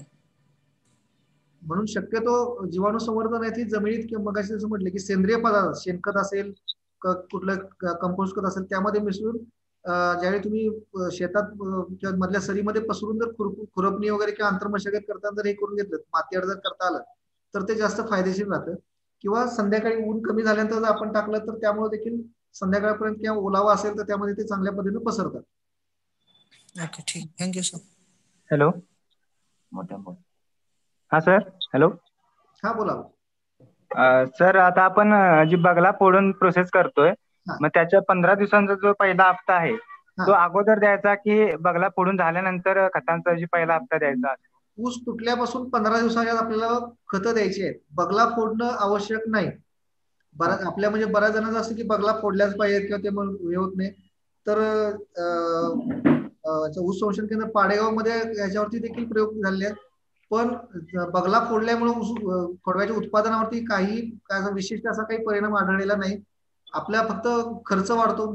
जसं आपली जमीन जर घट्ट आल्यासारखी जर आपल्याला वाटत असेल तर त्यावेळी आपल्याला बगला फोडणं तितपत ठीक आहे. पण बगला फोडल्याच पाहिजेत किंवा ते आवश्यक आहे असं बिलकुल नाही. पण सर म्हणजे जर जुन्या मुळांची जर म्हणजे तुटवणूक झाली किंवा त्यानंतर बगला फोडल्यानंतर म्हणजे मुळांची वाढ होते किंवा पांढऱ्या मुळांची वाढ होते, असं आहे का ते? नाही, असं काहीच त्याच्यामुळे बगला त्या मुळं तुटली, नवीन मुळं वाढत त्याची वाढ झाली तर असं कुठेही ह्याच्यामध्ये त्याचे रिझल्ट काही आढळलेले नाहीत किंवा त्याचे काही पॉझिटिव्ह रिझल्ट आढळलेले नाहीत. हा. सर आणि एक म्हणजे पांढऱ्या मुळांची वाढ करण्यासाठी म्हणजे कोणते उपाययोजना करावे?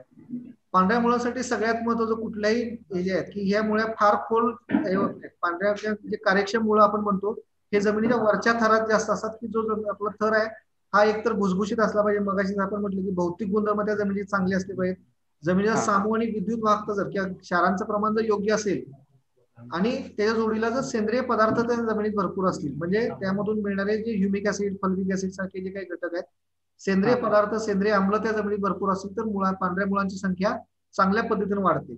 आता हे वाढवत असताना म्हणजे आपण पाचट ठेवल्यामुळे आपण मग म्हटलं की जमीन तापली जात नाही, जमिनीमध्ये ओलावा सतत राहतो आणि त्यामुळे तुमची पांढऱ्या मुळे आहेत की तुम्हाला अगदी सहज तुम्ही हाताने जरी उकरलं तरी पहिल्या 1-2-1.5 इंचामध्येच तुम्हाला मुळांची वाढ चांगली झालेली पाहायला मिळते. अगदी उसाच्या बेटापासून 2-2.5 फुटापर्यंतच्या व्यासामध्ये जर तुम्ही पाहिलं तर तुम्हाला भरपूर प्रमाणात पांढरी मुळी दिसते. जारवा न तोडता किंवा बगला न फोडता देखील आपल्याला मुळांची वाढ चांगली झालेली पाहायला मिळते.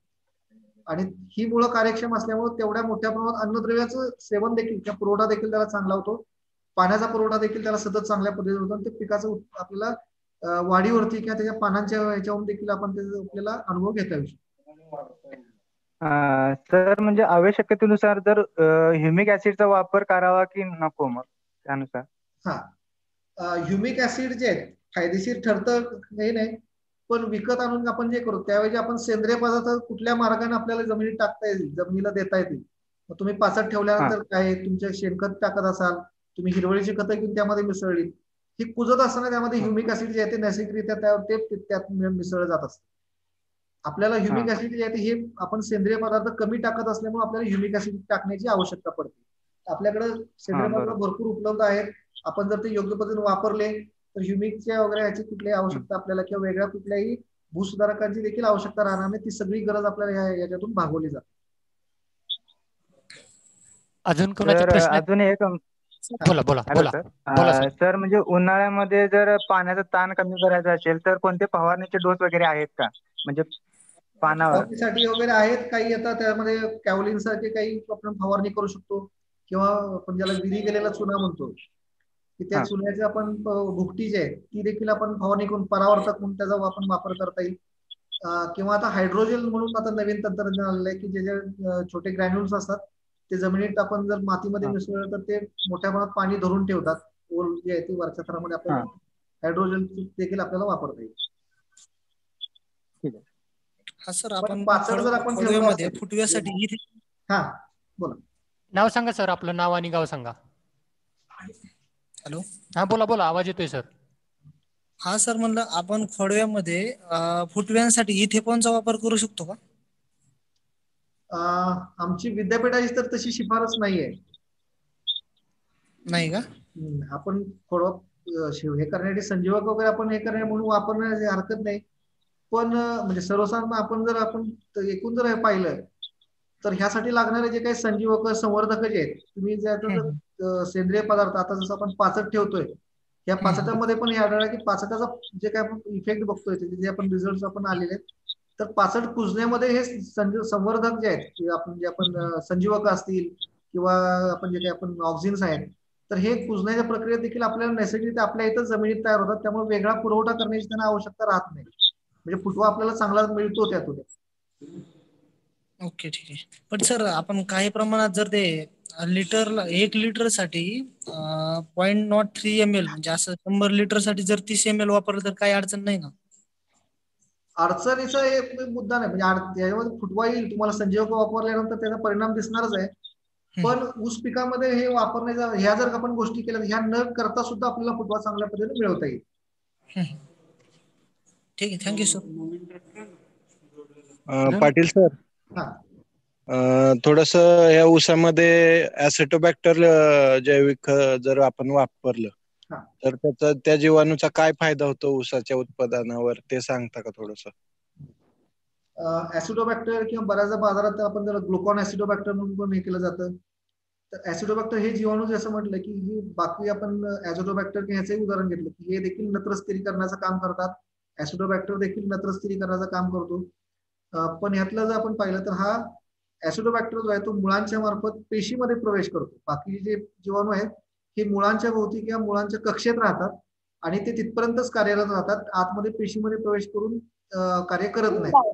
त्यामुळं हवेतील नत्र स्थिर करणं आणि ते पिकाला पुरवणं इतपत बाकीच्या जीवाणू संवर्धकांचा उपयोग होतो. ऍसिडोबॅक्टर जो आहे नत्र पुरवठा करतोच, पण ह्या व्यतिरिक्त तो मुळांच्या मार्फत किंवा मुळांच्या पेशीमध्ये राहतो आणि पानांच्या पेशीपर्यंत देखील तो कार्य करत राहतो. त्यामुळं पानांमध्ये जे काही अन्न निर्मितीचं कार्य चालतं त्यामध्ये तो मदत मोठ्या प्रमाणात करतो. प्रकाश संश्लेषणामध्ये आपल्याला तो हे करतो आणि त्यातून जे काही साखर तयार होणार आहे किंवा आपण जे काही फ्रुक्टोज शर्करा तयार होते त्याचं रूपांतर शेवटच्या टप्प्यामध्ये आपल्याला सुक्रोज मध्ये करण्यासाठी देखील ऍसिडोबॅक्टरची मदत होते. त्यामुळे ऍसिडोबॅक्टर वापरलेल्या शेतामध्ये ऊसाची रिकव्हरी आपण ज्याला म्हणतो, साखरेचं प्रमाण वाढलेलं आढळतं आणि त्यामुळं ऊसाचं वजन वाढण्यास देखील आपल्याला मदत झालेली दिसते. आणि साहजिकच ह्याच्यामुळे तुम्हाला ऊसाचे बाकीचे बाह्य आपण जे गुणधर्म म्हणतो, पेराची लांबी, पेराची जाडी जी आहे ती वाढलेली आपल्याला पाहायला मिळते. वजनामध्ये आपण जो फरक तो अगदी निश्चित आपण हे करून बघतो. पारंपरिक पद्धतीचा खोडवा आणि ह्या सगळ्या पद्धती आपण जर आधुनिक पद्धतीने या गोष्टीचं आपण जर पालन केलं तर सर्वसाधारणपणे आपण पारंपरिक पद्धतीपेक्षा एका गुंठ्याला साधारणतः 150 ते 200 ग्रॅम आपल्याला एका याच्यामध्ये पारंपरिकच्या ह्याच्यामध्ये आपल्याला एका बेटातला आपण ऊसाची संख्या, एका ऊसाची जर बघितलं तर सर्वसाधारण एका ऊसाच्या वजनामध्ये 110 ते 120 ग्रॅम पर्यंत आपल्याला वजनामध्ये वाढ झालेली पाहायला मिळते. एका ऊसामध्ये इतकी आपल्याला वजन या पद्धतीने वाढलेलं पाहायला मिळते. पाटील सर, एक प्रश्न आहे की जे ऊसाला आपण पहारीनं खत देतो तर ते यंत्र, त्या यंत्राबद्दल थोडीशी माहिती आणि ते यंत्र कुठे मिळेल आणि त्याचे फायदे काय आहेत? म्हणजे पहारीनं खत देण्या, पारंपरिक जी खत देण्याची पद्धत होती त्याहून आता ही पहारीनं खत देण्याची पद्धत आलेली, त्याच्यातून त्याचा शेतकऱ्याला त्याचा काय फायदा होईल हे जरा सांगू शकता?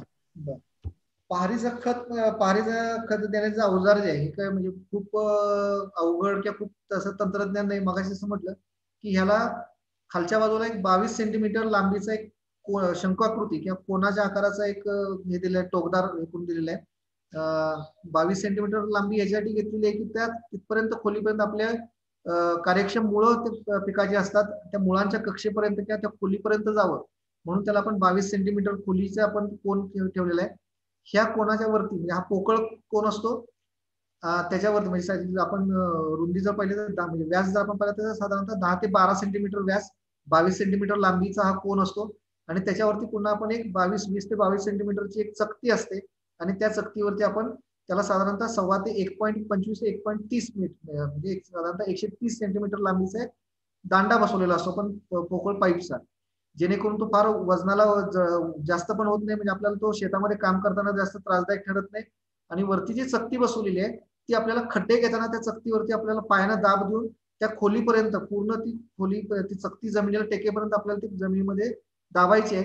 म्हणजे तो 22 सेंटीमीटरचा खड्डा तयार होतो आणि त्याच्यामध्ये आपल्याला ती रासायनिक खतं द्यायची. ती खतं टाकल्यानंतर वरून आपल्याला मातीनं झाकून घ्यायची.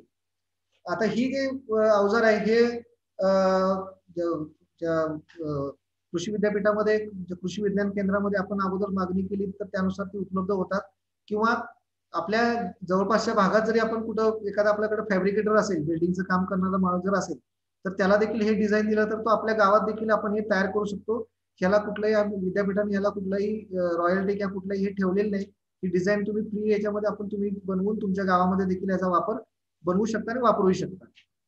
आता दुसरं ह्याच्यामुळे फायदे काय होतात, तर मगाशी जसं म्हटलं की पहिली गोष्ट म्हणजे मुळाच्या ह्याच्यामध्ये म्हणजे आपण ज्या योग्य खोलीवरती खतं पडतात, खतं एक पडल्यामुळे एका आपण येऊन माती आड करतोय किंवा खड्ड्यात टाकल्यामुळं ही खतं वाहून जात नाहीत. आपण जे म्हणतो की उसाला आपण पाणी भरपूर देतो, आता किंवा आपण इतर नेहमीच्या पारंपरिक पिकामध्ये जवळपास 25-26 उसाच्या पाण्याच्या पाळ्या होतात.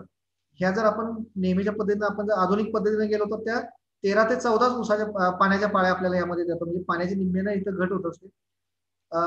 हे पाणी दिल्यानंतर आपण ज्यावेळी मोकळं पाणी देतो की आपण खतं ज्यावेळी विस्कटून टाकत असतो, त्यातली बहुतांश खतं एकतर त्या पाण्यावर वाहून जातात किंवा उघड्यावरती पडल्यामुळे सूर्यप्रकाश याच्यामुळे त्याचं विघटन होतं आणि त्यामुळे ते नष्ट होतात. आणि जे राहिलेले इतर औषध आहेत हे बरेचसे औषध काय होतं की ते वरती राहिलेले आहेत, एकतर ते त्या ठिकाणी तणांचा प्रादुर्भाव वाढतो, त्यामुळे पुन्हा आपल्याला तणनाशक आली किंवा तुम्हाला भांगलांच्या मजुरी करणं आलं, त्याचा खर्च वाढतो. तर हा सगळा आपल्याला ह्या पहारीच्या साहाय्याने अवजारात दिल्यामुळे तो फायदा होतो. दुसरा एक महत्वाचा मुद्दा जो आहे ह्याच्यातला, पहारीच्या साहाय्याने आपण जर खत देणार असेल तर नेहमीच्या पद्धतीपेक्षा आपण जवळपास 20 ते 25% रासायनिक खतं कमी प्रमाणात दिली तरी चालू शकतात. पारंपरिक ह्याच्यामध्ये आपण जी खतं देतोय त्यामध्ये आपण 20% 25% आपण खतं कमी करून दिली तरी देखील आपलं उत्पादन चांगल्या पद्धतीने घेता येऊ शकतो. ती देखील आपल्याला रासायनिक खतांच्या मध्ये देखील आपल्याला बचत झालेली पाहायला मिळते. ऊस तुटून गेल्यानंतर बऱ्याच वेळेस शेतकरी पाचट जाळत असतात, तर अशा वेळेस त्याचे तोटे काय आहेत, म्हणजे त्या पाचट जाळण्यामागचे, किंवा शेतकरी अजून सुद्धा त्यावर अवेअरनेस झालेला नाही त्या शेतकऱ्याचा त्या गोष्टीचा, आणि त्याच्याबद्दल काही बोलू शकता तुम्ही किंवा काही? उसाचं पाचट जाळल्यामुळे पहिली मगाशी म्हटलं की उसाचं पाचट जाळत असताना त्यातलं जे काही सिलिकाचं प्रमाण जास्त असल्यामुळे जी उष्णता निर्माण होते, तर ह्या उष्णतेमुळे जमिनीचा वरचा थर जो आहे हा पूर्ण खूप मोठ्या प्रमाणात तो भाजला जातो. भाजले गेल्यामुळे एक तर त्यातले बरेचसे त्यातले जे काही जीवाणू आहेत ते जीवाणू मोठ्या फायदेशीर जीवाणू नष्ट होतात. दुसरी गोष्ट ही जात असताना त्यातलं मोठ्या प्रमाणातले जे काही अन्नद्रव्य आहेत, ती अन्नद्रव्य देखील आपण जाळून नष्ट करतो. काही जमिनीतले जे काही तयार झालेले अन्नद्रव्य त्यांचं देखील या उष्णतेमुळं त्याचं काय विघटन होतं किंवा ते देखील नष्ट होतात. हे जे जीवाणू नष्ट झाले आहेत, हे जीवाणू नष्ट झाल्यामुळे तुम्ही पुढच्या जे काही त्या पिकाचं कार्य चालणार आहे, मुळांचं जे कार्य चालणार आहे त्याच्यावर देखील परिणाम होतो. मग खास करून रासायनिक खतं जे आपण घालतो, रासायनिक खतं पिकाला उपलब्ध कधी होतात किंवा कुठलंही आपण सेंद्रिय खत जरी असेल तर ते सेंद्रिय खत पिकाला उपलब्ध कधी होतं, तर त्याच्यावरती या जीवाणूंनी प्रक्रिया करून त्यातील असलेले जे अन्नद्रव्य आहेत हे पाण्यामध्ये विद्राव्य स्वरूपात आणून देणं गरजेचं असतं. आणि हे जर आपल्या जमिनीत जीवाणू कमी असतील तर आपल्याला अन्नद्रव्य पाण्यामध्ये विद्राव्य स्वरूपात येत नाहीत आणि ते पिकाला घेता येत नाही. बऱ्याचदा आपण म्हणतो की रासायनिक खतं घातल्यानंतर सुद्धा त्याचा परिणाम फारसा आपल्याला आढळत नाही. याचं कारण आपल्या जमिनीतील जीवाणूची संख्या कमी होते. म्हणून पाचट जाळल्यानंतर जे काही जीवाणूचे आहेत ते आपल्याला जीवाणूची संख्या जर टिकवायची असेल तर पाचट जाळणं आपण टाळलं पाहिजे. दुसरी गोष्ट मगाशी असं म्हटलं की जवळपास 40 ते 50 किलो नत्र आपल्याला या पाचटापासून मिळणार आहे आपल्याला हेक्टरी. 20 ते 30 किलो स्फुरद आपल्याला मिळणार आहे. जवळपास 100 किलोच्या आसपास आपल्याला पालाश यापासून मिळणार असते. तर हे सगळं आपण जाळून नष्ट करतोय. या व्यतिरिक्त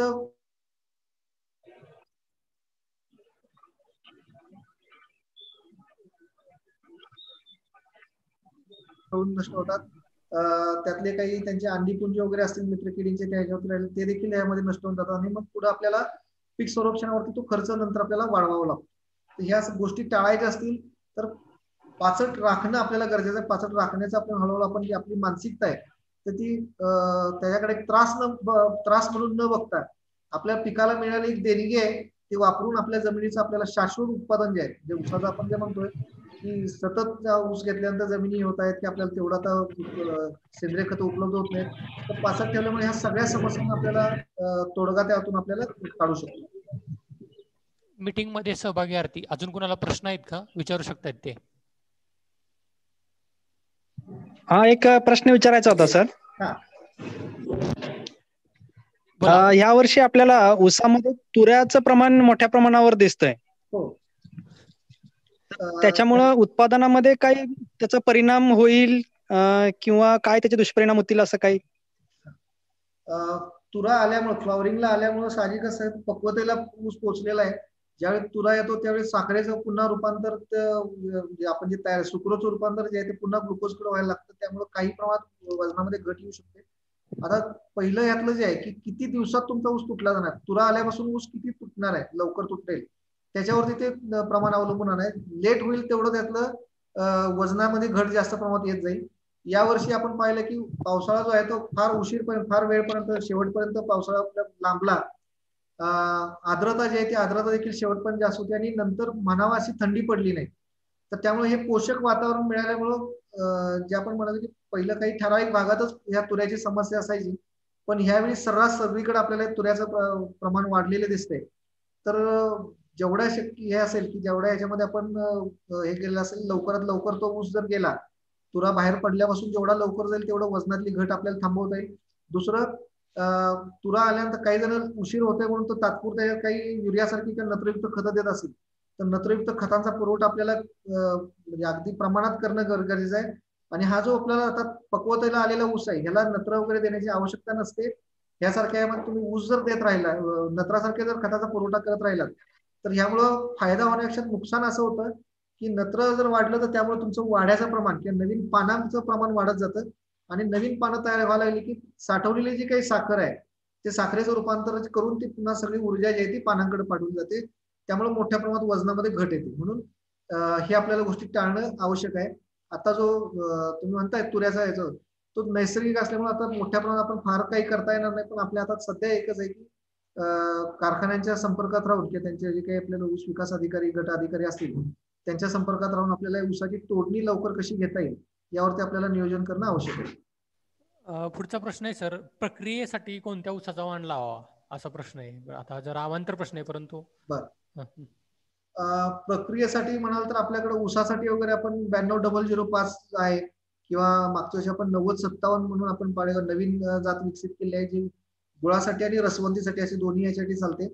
आणि अलीकडच्या भागात म्हणजे 92-005 वगैरे जे आहेत ते आपल्याला कोल्हापूर भागामध्ये त्याचं खूप चांगलं येत होतं, पण आपल्याकडं तेवढ्या मैदानी भागात तेवढं उत्पादन देत नव्हतं. तर त्यासाठी आपण हा 90-57 आपण घेऊ शकतो. ऊस याचा रस जो आहे तो रस काळा पडण्याचं प्रमाण याच्यामध्ये कमी आहे. त्यामुळे नुसता रस आपण पॅक करून विकणं, पॅकेज हे म्हणून देणं किंवा गुळ तयार करणं असाल किंवा त्याच्यामध्ये काही काकवी किंवा आता काकवीमध्ये काही फ्लेवरचे आपण काही काकवी वगैरे बनवतात, तर अशासाठी आपण ह्या जाती वापरू शकतो.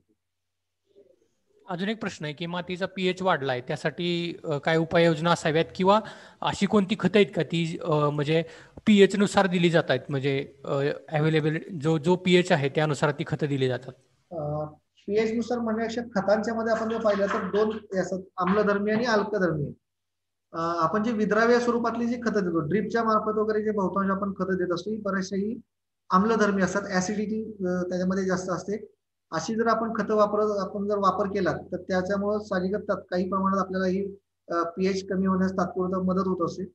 अल्कली धर्मीय जे काही खतं आहेत म्हणजे आपण धातू वर्गीय जे काही असतील तर त्यांचं आपल्याला प्रमाण थोडंसं कमी करावं लागेल. युरियासारख्या ह्याच्यामध्ये सुद्धा आपण देत असताना तो प्रमाणशीर ह्याच्यात देणं गरजेचं आहे. गरज नसताना खतं दिल्या जर आपण दिलेत, म्हणजे आपण म्हणतो की पिकाला भूक असताना पिकाच्या वाढीच्या अवस्थेनुसार किंवा गरजेनुसार ती खतं देणं गरजेचं आहे. आपण ते जर उशिरा झालं, बऱ्याच शेतकऱ्यांचा परवा एका शेतकऱ्याचा फोन आला होता की त्यानं ऊस लावण केली आणि 2 महिन्यापासून त्यानं खतच घातलेलं नाही आणि आता फुटवा कमी आहे म्हणून मग त्याच्या राहिलेला सगळा डोस मी एकदमच घालून टाकतो. असे काही आपण जर उपाय जर केले तर त्यामुळे काय होतं की पिकाची गरज असल्यामुळे ते जेवढ्या आवश्यक अन्नद्रव्य आहेत तेवढं घेतात, राहिलेली अन्नद्रव्य जमिनीत साठून राहतात आणि असे जे क्षार त्या जमिनीत साठत गेले तर मग ते जमिनीचा पीएच वाढत जातो. तर म्हणून खतांचं हे आपल्याला व्यवस्थापन करणं आवश्यकच आहे. आणि दुसरं महत्वाचं म्हणजे अगदी साध्या सोप्या याच्यात फार केमिकल किंवा त्यामध्ये भूसुधारक याच्यामध्ये न जाता आपण आपल्याला उपलब्ध असले, म्हणजे आता आपण जसं म्हटलं ऊसामध्ये आपण पाचट वापरू शकतो किंवा एकाडेक सरीमध्ये आपण पाचट किंवा हिरवळीचं खत घेणं किंवा ऊस निघाल्यानंतर पुढचं पीक घेण्यापूर्वी आपण हिरवळीचं खत घेऊन ते हिरवळीचं पीक जमिनीमध्ये गाडणं, असे काही आपल्याला उपाय आहेत. आपल्याला आपण आपल्या भागामध्ये साखर कारखाने मोठ्या प्रमाणात आहेत. आपण शेणखत कमी उपलब्धता असेल तर आपण त्या कारखान्यांच्या हे करत असताना जी प्रेसमड तयार होते, मळीचं कंपोस्ट आपण ज्याला म्हणतो, ही प्रेसमड कंपोस्ट जर आपण वापरलं एकरी साधारणतः 2-2.5 टनापर्यंत आपण ते वापर केला तर त्याच्यामुळे देखील चांगल्या पद्धतीने आपण हे करता येईल. ह्याच्यामुळे होईल काय की जमिनीचे भौतिक गुणधर्म आणि हे सुधारले की आपोआपच तुमच्या रासायनिक गुणधर्मावरती देखील परिणाम होतो किंवा ह्याच्यावरती जे काही जीवाणू वाढतात किंवा ह्याच्यातून जे काही जैविक आम्ल तयार होतात, सेंद्रिय आम्ल तयार होतात, त्याच्यामुळे आपोआपच मग तुमचा पीएच जो आहे तो नियंत्रणात आणण्यासाठी मदत होते. दुसरं महत्वाची गोष्ट, ज्या ठिकाणी पीएच आपल्याला जो वाढतोय हा सर्वसाधारण ज्या जमिनी भारी आहेत, काळ्या जमिनी आहेत, सपाट जमिनी आहेत, गाळाच्या जमिनी आहेत, अशा ठिकाणी आपल्याला हा पीएच वाढतोय. ज्या ठिकाणी उष्ण प्रदेश आहे, जिथं पाऊस कमी पडतो आणि उन्हाळ्यामध्ये तापमान जास्त जातं, अशा ठिकाणी हा पीएच आपल्याला जास्त प्रमाणात वाढलेला आढळतो. तर त्या शेतकऱ्यांनी आपल्याला काळजी जी घ्यायची आहे ती निचरा आपल्याला चांगला करायचा, म्हणजे पाणी खूप जास्त न देता ओल कशी राहील टिकून राहील एवढंच आपल्याला फक्त पाणी द्यायचं आहे. सतत पाणी देत राहिल्यामुळे काय होतं की पाणी दिल्यानंतर बाष्पीभवन ज्यावेळी पाणी उडून जातं त्यावेळी ते खालच्या थरातील क्षार, उन्हाळ्यात जास्त असल्यामुळे तापमान जास्त असल्यामुळे जमीन जास्त तापते आणि जमीन जशी जास्त तापेल तसं खालच्या तळातील जे क्षार आहेत ते हळूहळू वरती वरती सरकत राहतात आणि त्या जमिनी वरच्या थरातील क्षारांचं प्रमाण वाढतं आणि साहजिकच त्यामुळे त्या जमिनीचा पीएच देखील वाढतो. तर म्हणून आपल्याला ह्या गोष्टी पाळणं गरजेचं आहे. ह्या म्हणजे काय आपण म्हणतो की प्राथमिक किंवा मूलभूत गोष्टी जर आपण पाळायला शिकलो तर खर्चिक गोष्टींवरती किंवा त्या खर्चिक बाबीवरती आपल्याला जावं लागणार नाही. मग पुन्हा त्याला मोल ड्रेनेज आहे, मोल फ्लो करून घ्या, आपण त्यासारख्या काही प्रयोग आपल्याला करावं लागतील किंवा परफोरेटेड पाईप सारखी तंत्रज्ञान आहे की ते पाईप्स टाकून आपल्याला निचरा करणं खूप जास्त क्षार झाल्यानंतर हे नंतर खर्च वाढत जातो किंवा ते तंत्रज्ञान प्रत्येक शेतकऱ्याला परवडेल की नाही ह्या देखील गोष्टी आपल्याला पाहणं गरजेचं आहे. म्हणून ह्या वेळ येऊ नये म्हणून आपल्याला उपलब्ध ज्या गोष्टी आहेत त्यांचा जास्तीत जास्त वापर करणं फायदेशीर, कधीही आपल्याला फायदेशीर. अजून एक प्रश्न आहे सर की आपण आता नवीन एक यंत्र आलंय ऊस यांत्रिकरणात की जे खोडवा म्हणजे ऊस हे झाल्यानंतर आपण पुन्हा त्याला म्हणजे ठेवतो त्यावेळेस ऊसतोड कामगारांनी जे राहिलेले जे पार्ट आहेत ते तोडतं आणि त्याला जरा भर देतं असं एक यंत्र आलेलं आहे कुठलं तरी ते खोडव्यासाठी विकसित केलेलं आहे. हा तर बऱ्याच म्हणजे शेतकऱ्यांचा असा प्रश्न आहे की ते म्हणजे तुमच्या रूट झोनला डॅमेज करू शकतं का ते, आणि दुसरी गोष्ट म्हणजे त्याच्यावरती परत त्याचं क्रॉप प्रोटेक्शन कसं करावं, म्हणजे त्याच्यावरती काय फवारावं लागतं की जेणेकरून त्याच्यावरती ते कट केल्यामुळे त्याचा फंगस कंटॅमिनेशन होऊ नये किंवा काय असं अशा अनुषंगाने त्याला काय करावं लागतं का, हे असा एक प्रश्न आहे. आता हे जे यंत्र आलेलं आहे ते ऍडजस्टेबल आहे, त्यातलं अंतर आपल्याला कमी जास्त करता येतं आणि मागचं आहे ह्यातलं काय याला कटर जो दिलेला आहे हा रोटरी कटर आहे, खाली ब्लेड सारखं त्याला आडवे ब्लेड बसवलेले आहेत हॉरिझॉन्टल आणि ते गोल फिरत असताना म्हणजे पीटीओ शाफ्ट करून त्या पॉवर घेऊन ते कट केलं जातं. आता काळजी काय घ्यायची शेतकरी ह्या यंत्र चालवत असताना त्याचे ब्लेड जे आहेत ते शार्प पाहिजेत, धारदार पाहिजेत, म्हणजे जेणेकरून तो कट करताना त्याला जास्त इजा होणार नाही, उसाला किंवा त्या बेटाला जास्त इजा होणार नाही. एका ह्याच्यामध्ये तो ऊस क्लीन कट आला पाहिजे, व्यवस्थित तो कट झाला पाहिजे. दुसरं त्याला मागं बगला फोडण्यासाठी त्याला मागं पहारीसारखे करून दिलेले आहे, तर गरज असेल तर त्याची वापर करा, अन्यथा आपण ते खोलून ते बाजूला काढून ठेवलं तर चालेल, किंवा त्याच्यामध्ये देखील ऍडजस्टमेंट आहेत. जर तुम्हाला हेच करायचं असेल तर सरी आपण याच्यानुसार ते अंतर कमी जास्त करता येईल, तर ते ऍडजस्टमेंट आपल्याला बघून त्यानुसार ते करणं गरजेचं आहे. आणि जे म्हटलं की हे सगळे यंत्र अवजारं चालवत असताना बुडके छाटणं वगैरे ह्या गोष्टी आपल्याला होत आहेत असं करून त्यालाच आपण जर त्याच यंत्राला हे करून काय आपण सुधारणा करता आल्या तर त्यावरती आपल्याला स्प्रेअर जर आपल्याला बसवता येऊ शकतो. पीटीओ तर आपण त्याच्यावरती पॉवर घेतोय, त्याला व्हील आपण किंवा पुली बसवून स्प्रे पंप वगैरे बसवून आपल्याला सेम टाइम आपल्याला त्यावरती बुरशीनाशक देखील आपल्याला त्यावरती फवारणी करता येऊ शकतो. आमच्या इथं आमचे एक संपर्क शेतकरी आहेत सतीश काटकर म्हणून, ते देखील असे वेगवेगळे यंत्र बनवत असतात. असे काही फवारणी यंत्र देखील त्यांनी बनवले, म्हणजे हा देखील आपल्याला वेळ वाचवण्याचं एक चांगलं हे आहे. ऊस छाटणी झाल्यानंतर बुडके छाटण्यासाठी वेगळं हे आपल्याला होणार नाही, म्हणजे बगला फोडणे, ऊसाचे बुडके छाटणं आणि त्यावरती बुरशीनाशक फवारणी करणे, ह्या दोन्ही गोष्टी आपल्याला होऊ शकतात. किंवा आपले काही खोडव्यामध्ये काही तसे आपण आंतरमशागत असे पण काही आहेत की आपण हे करत असताना त्याला आपण मागं खताची पेटी बसवलेली आहे, की ते बगला पुढे असताना मागे त्याला पाईपच्या साईडने ती खतं देखील जमिनीआड दिली जाऊ शकतात. पण त्यापेक्षा आपण पहारी न दिले तर आपण कधीही फायदेशीर ठरू. धन्यवाद सर. पाटील सरांनी आज आपल्याला ऊस खोडवा व्यवस्थापन, त्याचं अन्नद्रव्य व्यवस्थापन, तसंच त्याच्यामध्ये येणारे कीड रोग आणि सध्याच्या ज्या समस्या शेतकऱ्यांच्या आहेत याविषयी आपल्याला सविस्तर असं मार्गदर्शन केलेलं आहे. त्यानिमित्त मी कृषी विज्ञान केंद्र बोरगाव व उपस्थित सर्व शेतकऱ्यांच्या वतीनं सरांचा आभार मानतो. शेतकरी बंधूंनो, आपल्या या तंत्रज्ञान सप्ताह 2020-21 हा आपण गेले 3 दिवस राबवत आहोत. तर याच्या सांगता समारंभाकडे आपण आता वळतोय.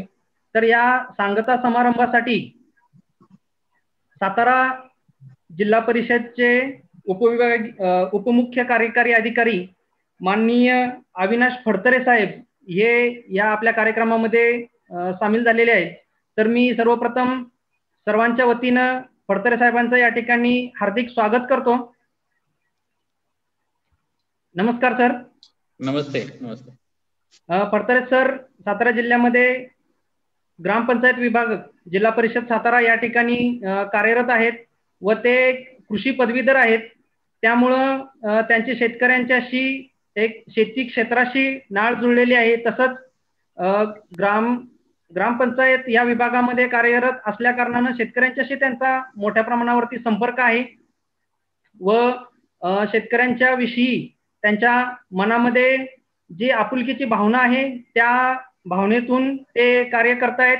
तर अशा पद्धतीनं असं एक व्यक्तिमत्व आपल्याला या सांगता समारंभासाठी आज लाभलेला आहे.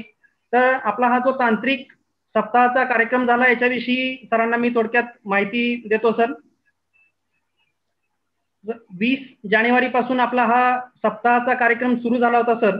तर याचं उद्घाटन जे आहे या कार्यक्रमाचं ते माननीय संचालक विस्तार शिक्षण महात्मा फुले कृषी विद्यापीठ राहुरी डॉक्टर शरद गडाख सर यांच्या हस्ते झालं. त्यानंतर पहिल्या दिवशी सर आपण तांत्रिक सत्रामध्ये उन्हाळी सोयाबीन व भुईमुग उत्पादन तंत्रज्ञान याच्याविषयी डॉक्टर MP देशमुख सोयाबीन पैदासकार कृषी संशोधन केंद्र कसबे डिग्रज यांनी मार्गदर्शन केलं. कारण सर मागच्या खरीप हंगामामध्ये आपण बघितलं की मोठ्या प्रमाणावर पाऊस लांबपर्यंत किंवा जास्त दिवस लागून राहिल्यामुळं बीजोत्पादन कार्यक्रम जो आहे तो काही प्रमाणावरती त्याच्यामध्ये शेतकऱ्यांना नुकसानाला सामोरं जावं लागलं. त्यामुळं उन्हाळ्यामध्ये ते बीजोत्पादन आपल्याला घेता येईल या हिशोबाने आपण हा विषय ठेवलेला होता. त्यानंतर दुसऱ्या सत्रामध्ये आपण बर्ड फ्लूचं संक्रमण जे आहे ते रोखण्यासाठी ज्या उपाययोजना केल्या पाहिजेत याच्याविषयी डॉक्टर PK पवार सहाय्यक आयुक्त पशुसंवर्धन विभाग सातारा यांचं दुसऱ्या सत्रामध्ये लेक्चर ठेवलेलं होतं. त्याच्यानंतर 21 तारखेला स्ट्रॉबेरी उत्पादन तंत्रज्ञान याविषयी डॉक्टर DS कदम सहाय्यक प्राध्यापक विभागीय कृषी संशोधन केंद्र महाबळेश्वर यांचं आपण मार्गदर्शन ठेवलेलं होतं. त्यानंतर 21 तारखेला दुपारच्या सत्रामध्ये भाजीपाल्यांचे निर्जलीकरण याविषयी डॉक्टर KP बाबर विषय विशेषज्ञ कृषी विज्ञान केंद्र बोरगाव व 22 तारखेला कांदा पिकावरील कीड व रोग व्यवस्थापन याविषयी डॉक्टर SS गुरवे व आताच्या सत्रामध्ये ऊस खोडवा व्यवस्थापन याविषयी श्री संग्राम पाटील कार्यक्रम सहाय्यक कृषी विज्ञान केंद्र बोरगाव यांनी या सत्रामध्ये या तंत्रज्ञान सप्ताहामध्ये शेतकऱ्यांना मार्गदर्शन केलेलं आहे. तर या पद्धतीने आपला हा तंत्रज्ञान सप्ताहाचा आता शेवटचा दिवस आहे आणि ह्या शेवटच्या सत्रामध्ये आपल्याला प्रमुख पाहुणे म्हणून माननीय अविनाश फडतरे साहेब उपलब्ध आहेत. तर मी फडतरे सरांना विनंती करतो की फडतरे सरांनी उपस्थित शेतकऱ्यांना व आम्हाला मार्गदर्शन करावं. नमस्कार. नमस्कार सर. नमस्ते. सर्वप्रथम मी थोडं दिलगिरी व्यक्त करतो कारण मला 3:45चा टायमिंग दिलेला होता. तथापि आमची स्टँडिंगची मीटिंग थोडी उशिरा संपल्यामुळं आपल्याकडे जॉईन व्हायला थोडा मला उशीर झाला. निश्चितपणानं आपण एक चांगला कार्यक्रम या ठिकाणी आयोजित केलेला आहे. आपण सगळेजण बघतोय की मागच्या 1 वर्षापासून कोविड सदृश परिस्थिती सातारा जिल्हा आणि जगभरामध्ये होत असताना आपण एक ऑनलाईन वर्कशॉप 20 ते 22 तारखेच्या दरम्यान आपण ठेवलेला आहे आणि यामध्ये सोयाबीन असेल, स्ट्रॉबेरी असेल, कांदा असेल किंवा इतर पिकांच्या अनुषंगानं आपण शेतकऱ्यांच्या बरोबर आणि जे आपला स्टाफ आहे यांच्याबरोबर ऑनलाईन संपर्क साधता एक चांगली बाब आहे. आपण सगळेजण बघतो की सातारा जिल्हा हा एक पायलट प्रोजेक्ट जिल्हा म्हणून ओळखला जातं आणि सातारा जिल्ह्याचा एक वेगळा नावलौकिक आपल्याला सगळ्यांना पाहायला मिळालेला आहे. तथापि मागच्या एक वर्षापासून जे काही अडचणी येत आहेत, जे काही आपल्याला अडचणी येत आहेत त्यामध्ये आपण मात करून आता ऑनलाईन लेक्चर सुद्धा आपण यामध्ये चालू केलेले आहेत आणि शेतकरी बांधवांसाठी कुठल्या वर्कशॉपला न जाता आपण ऑनलाईन पद्धतीनं या ठिकाणी मार्गदर्शन करत आहात. मगाशी जसं प्रास्ताविकामध्ये सरांनी सांगितलं की मी ऍग्रिकल्चर ग्रॅज्युएट आहे, म्हणजे महात्मा फुले कृषी विद्यापीठमध्ये मी डेअरी सायन्स मध्ये पोस्ट ग्रॅज्युएशन केल्यानंतर तसा डायरेक्टली शेतकऱ्यांच्या बरोबर संपर्क जास्त राहिलेला नव्हता. परंतु ग्रामविकासाच्या माध्यमातून वेगवेगळ्या योजना राबवत असताना जे शेतकरी आहेत आणि ग्रामपंचायतच्या माध्यमातून आम्ही सुद्धा 14वी वित्त आयोग 15वी वित्त आयोगातून त्यामध्ये तरतुदी करत असतोय. आणि यामध्ये प्रशिक्षण असतील किंवा शेतकरी सहली असतील, या व्यतिरिक्त आम्हाला जास्त काही योगदान त्यामध्ये देता आलेलं नव्हतं. तथापि आज आपण जे एक चांगले वर्कशॉप या ठिकाणी आयोजित केलेले आहेत आणि या वर्कशॉपच्या माध्यमातून आपण थेट शेतकऱ्यांच्या बांधापर्यंत आपण पोहोचण्याचा KVK बोरगावच्या माध्यमातून आपण प्रयत्न करत आहात. निश्चितपणानं एक चांगला उपक्रम आणि चांगलं प्रशिक्षण या ठिकाणी आपण आयोजित केलेलं आहे. त्यामध्ये 20 तारखेपासून 22 तारखेपर्यंत जे काही लेक्चर झाले आणि खूप चांगले लेक्चरच त्यामध्ये आपण उपलब्ध केलेले होते. त्यामध्ये सोयाबीन संशोधन केंद्र असेल, त्यानंतर राहुरी कृषी विद्यापीठ असेल, या लोकांचं सुद्धा ऑनलाईन मार्गदर्शन आपल्या सगळ्यांना मिळत आहे. निश्चितपणाने शासनाच्या वेगवेगळ्या योजना आहेत आणि या योजना राबवत असताना यामध्ये स्टेट कृषी असेल किंवा जिल्हा परिषद कृषी विभाग असेल, या माध्यमातून शेतकऱ्यांसाठी विविध योजना जरी राबवल्या जात असतील तरी हा मुख्य हेतू आपला भारत देश हा शेतकरी प्रधान देश आहे आणि या शेती प्रधान देशामध्ये आपल्याला काम करत असताना शेतकरी कसा पुढे येईल आणि त्यांचं उत्पन्न कसं वाढवता येईल या दृष्टिकोनातून वेगवेगळे उपक्रम राबवले जातात. निश्चितपणानं या 3 दिवसाच्या प्रोग्रामसाठी आपण सगळेजण वेळ काढून उपस्थित राहिलेला आहात आणि त्यामध्ये सहभागी झालेला आहात. निश्चितपणानं जे काही आपली वाटचाल सुरू आहे ते वाटचाल सुरू करत असताना यामध्ये आपण सुद्धा जे ज्वलंत विषय आहेत याच्यामध्ये सुद्धा आपण KVK बोरगावने हात घातलेला आहे. म्हणजे जसं आपण काल बघितलं की बर्ड फ्लूचे मागच्या 2-3 दिवसापासून नवीन साथ येत आहे आणि यामध्ये सुद्धा आपण तो ज्वलंत विषय किंवा आता जो दगदगता विषय आहे, आज आम्ही मार्केटमध्ये गेले तरी आपल्याला सगळ्यांना बर्ड फ्लूची विषय आहे, तो सुद्धा विषय आपण त्यामध्ये कुठली काळजी घेतली पाहिजे. दुर्दैवानं सातारा जिल्ह्यामध्ये एक क्लस्टर असा आहे की ज्यामध्ये पॉझिटिव्ह पेशंट बर्ड्स आपले सापडलेले आहेत खंडाळा तालुक्यामध्ये. दुर्दैवानं कराड आणि मला वाटतं मानचे निगेटिव्ह रिपोर्ट त्यामध्ये आलेले आहेत.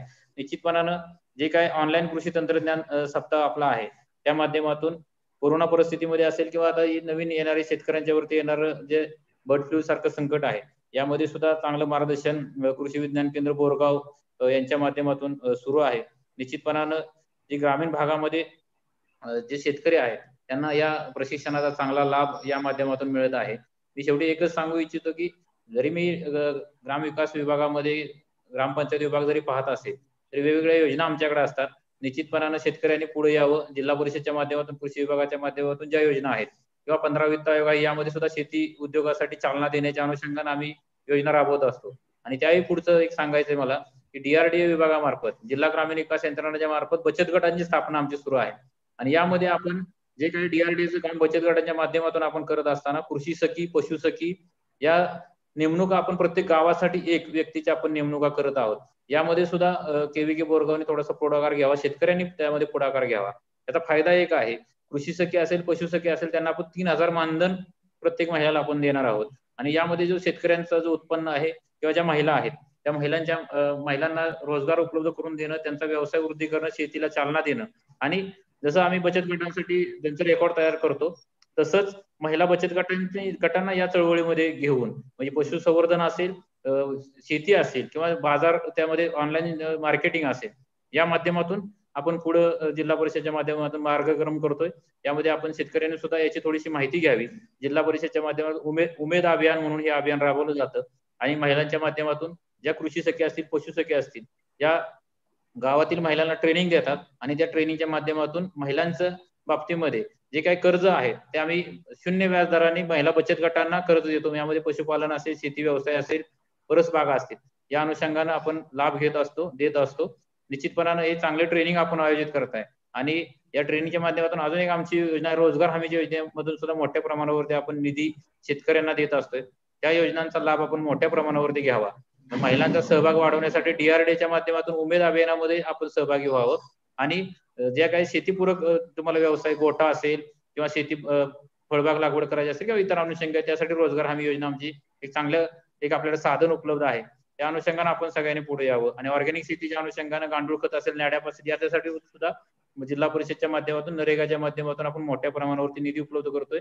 आज आपण KVK बोरगाव यांच्या माध्यमातून बाबर सरांनी मला या ठिकाणी बोलण्याची संधी दिली आणि संयोजक आपण सगळे पार्टिसिपंट यांच्या सगळ्यांचं मी या ठिकाणी अभिनंदन करतो आणि आपल्याला शुभेच्छा देतो. अतिशय चांगल्या पद्धतीनं आपण हे वर्कशॉप आयोजित केलेलं आहे आणि शेतकऱ्यांना निश्चित त्याचा फायदा होत आहे. यापुढेही आपण असेच वर्कशॉप आपण घ्यावीत आणि जेणेकरून शेतकऱ्यांना जास्तीत जास्त फायदा कसा होईल आणि आपल्या जिल्ह्याचा, आपल्या सातारा जिल्ह्याचा नावलौकिक कसा वाढेल या अनुषंगाने आपण सगळेजण प्रयत्न करूया. मला या ठिकाणी बोलण्याची संधी दिली त्याबद्दल संयोजकांना या ठिकाणी धन्यवाद देतो आणि आपल्या वाटचालीस शुभेच्छा देतो. थांबतो. जय हिंद, जय महाराष्ट्र. धन्यवाद सर. सरांनी ज्याप्रमाणे मत व्यक्त केलं तसं आपल्या ज्या DRDOच्या ज्या योजना असतील किंवा पशुसखी, कृषी सखी या योजनांच्या मध्ये कृषी विज्ञान केंद्राच्या वतीनं मी सरांना असं ग्वाही देऊ इच्छितो सर की आमच्या वतीनं जे काही सहकार्य शेतकऱ्यांच्या म्हणजे संपर्क करण्यासाठी किंवा शेतकऱ्यांचं या योजनांमध्ये जास्तीत जास्त योगदान मिळवण्यासाठी असेल तर त्याविषयी कृषी विज्ञान केंद्र नक्कीच या कार्यांमध्ये पुढे असेल. तर सरांनी आपल्याला त्यांच्या व्यस्त कारभारामधून वेळ आपल्या या प्रशिक्षण कार्यक्रमाच्या सांगता समारंभासाठी दिला व आपलं मत व्यक्त केलं त्याबद्दल सर्व उपस्थित शेतकरी, कृषी विज्ञान केंद्र बोरगाव तसंच शेक्रू फाउंडेशन या सर्वांच्या वतीनं मी माननीय अविनाश फडतरे सर, उपमुख्य कार्यकारी अधिकारी, जिल्हा परिषद सातारा सर आपलं मनापासून धन्यवाद देतो सर. आणि या कार्यक्रमामध्ये जसं आपण बघितलं की सुरुवातीला उद्घाटनाच्या प्रसंगी माननीय डॉक्टर शरद गडाख सर उपस्थित होते, तर त्यांचंही मी आभार मानतो. कृषी विज्ञान केंद्र बोरगाव व सर्व शेतकऱ्यांच्या वतीनं माननीय संचालक विस्तार शिक्षण महात्मा फुले कृषी विद्यापीठ राहुरी यांचं आभार मानतो. तसंच कार्यक्रम समन्वयक कृषी विज्ञान केंद्र बोरगाव यांनी या कार्यक्रम जो आहे पूर्ण व्यवस्थित पार पाडण्यासाठी मार्गदर्शन केलं आणि सहकार्य केलं त्याबद्दल त्यांचंही आभार मानतो. तसंच या कार्यक्रमामध्ये तांत्रिक सत्रामध्ये ज्या तज्ज्ञांनी मार्गदर्शन केलं त्याच्यामध्ये doctor MP Deshmukh sir, soybean पैदासकार कृषी संशोधन केंद्र Kasbe Digraj, doctor PK Pawar sir, सहाय्यक आयुक्त पशुसंवर्धन विभाग Satara, doctor DS Kadam sir, सहाय्यक प्राध्यापक विभागीय गहू गैरवा संशोधन केंद्र महाबळेश्वर, तसंच डॉक्टर KP बाबर सर, विषय विशेषज्ञ कृषी विज्ञान केंद्र बोरगाव, डॉक्टर SS गुरवे मॅडम, विषय विशेषज्ञ कृषी विज्ञान केंद्र बोरगाव व श्री संग्राम पाटील सर, कार्यक्रम सहाय्यक कृषी विज्ञान केंद्र बोरगाव या सर्वांनी या तांत्रिक सप्ताहामध्ये वेगवेगळ्या विषयांच्या वरती शेतकऱ्यांना मार्गदर्शन दिलं. याबद्दल या सर्वांचंही शेतकऱ्यांच्या वतीनं व शेक्रू फाउंडेशन आणि कृषी विज्ञान केंद्र बोरगाव या सर्वांच्या वतीनं मी आभार मानतो. तसंच या तांत्रिक सप्ताहामध्ये आपल्या महाराष्ट्रभरातून जे शेतकरी या तिन्ही दिवस प्रशिक्षण कार्यक्रमांमध्ये उपस्थित राहिले त्यांनी सहभाग दिला, स्वतःच्या शंका विचारल्या आणि उत्स्फूर्त असा प्रतिसाद या कार्यक्रमांमध्ये शेतकऱ्यांनी दिला. त्याबद्दल या सर्व शेतकऱ्यांचंही आभार मानतो व कृषी विज्ञान केंद्र बोरगाव तसंच शेक्रू फाउंडेशन ज्यांनी हा प्लॅटफॉर्म कृषी विज्ञान केंद्रासाठी उपलब्ध करून दिला, ज्याच्यामुळे आपण कृषी विज्ञान केंद्रातील शास्त्रज्ञ असतील किंवा विद्यापीठाचे शास्त्रज्ञ असतील हे जास्तीत जास्त शेतकऱ्यांच्या पर्यंत पोहोचू शकले या प्लॅटफॉर्ममुळे. त्यासाठी शेक्रू फाउंडेशन, त्याचे श्री बिभीषण बागल सर व त्यांचा संपूर्ण स्टाफ या सर्वांचंही मी आभार मानतो व या कार्यक्रम जो आहे हा पूर्ण यशस्वी पार पाडण्यासाठी ज्या सर्वांनी या कार्यक्रमामध्ये सहकार्य दिलं त्याच्यामध्ये कृषी विज्ञान केंद्र बोरगाव यातील doctor Mahesh Babar sir, Bhushan Yadgirwar sir, तसंच सर्व जो आपला टेक्निकल आणि नॉन टेक्निकल स्टाफ आहे कृषी विज्ञान केंद्र बोरगाव येथील या सर्वांचाही आभार मानतो आणि हा तंत्रज्ञान सप्ताहाचा सांगता कार्यक्रम जो आहे तो इथंच संपला असं सर्वांच्या वतीनं जाहीर करतो. धन्यवाद. Okay, thank you.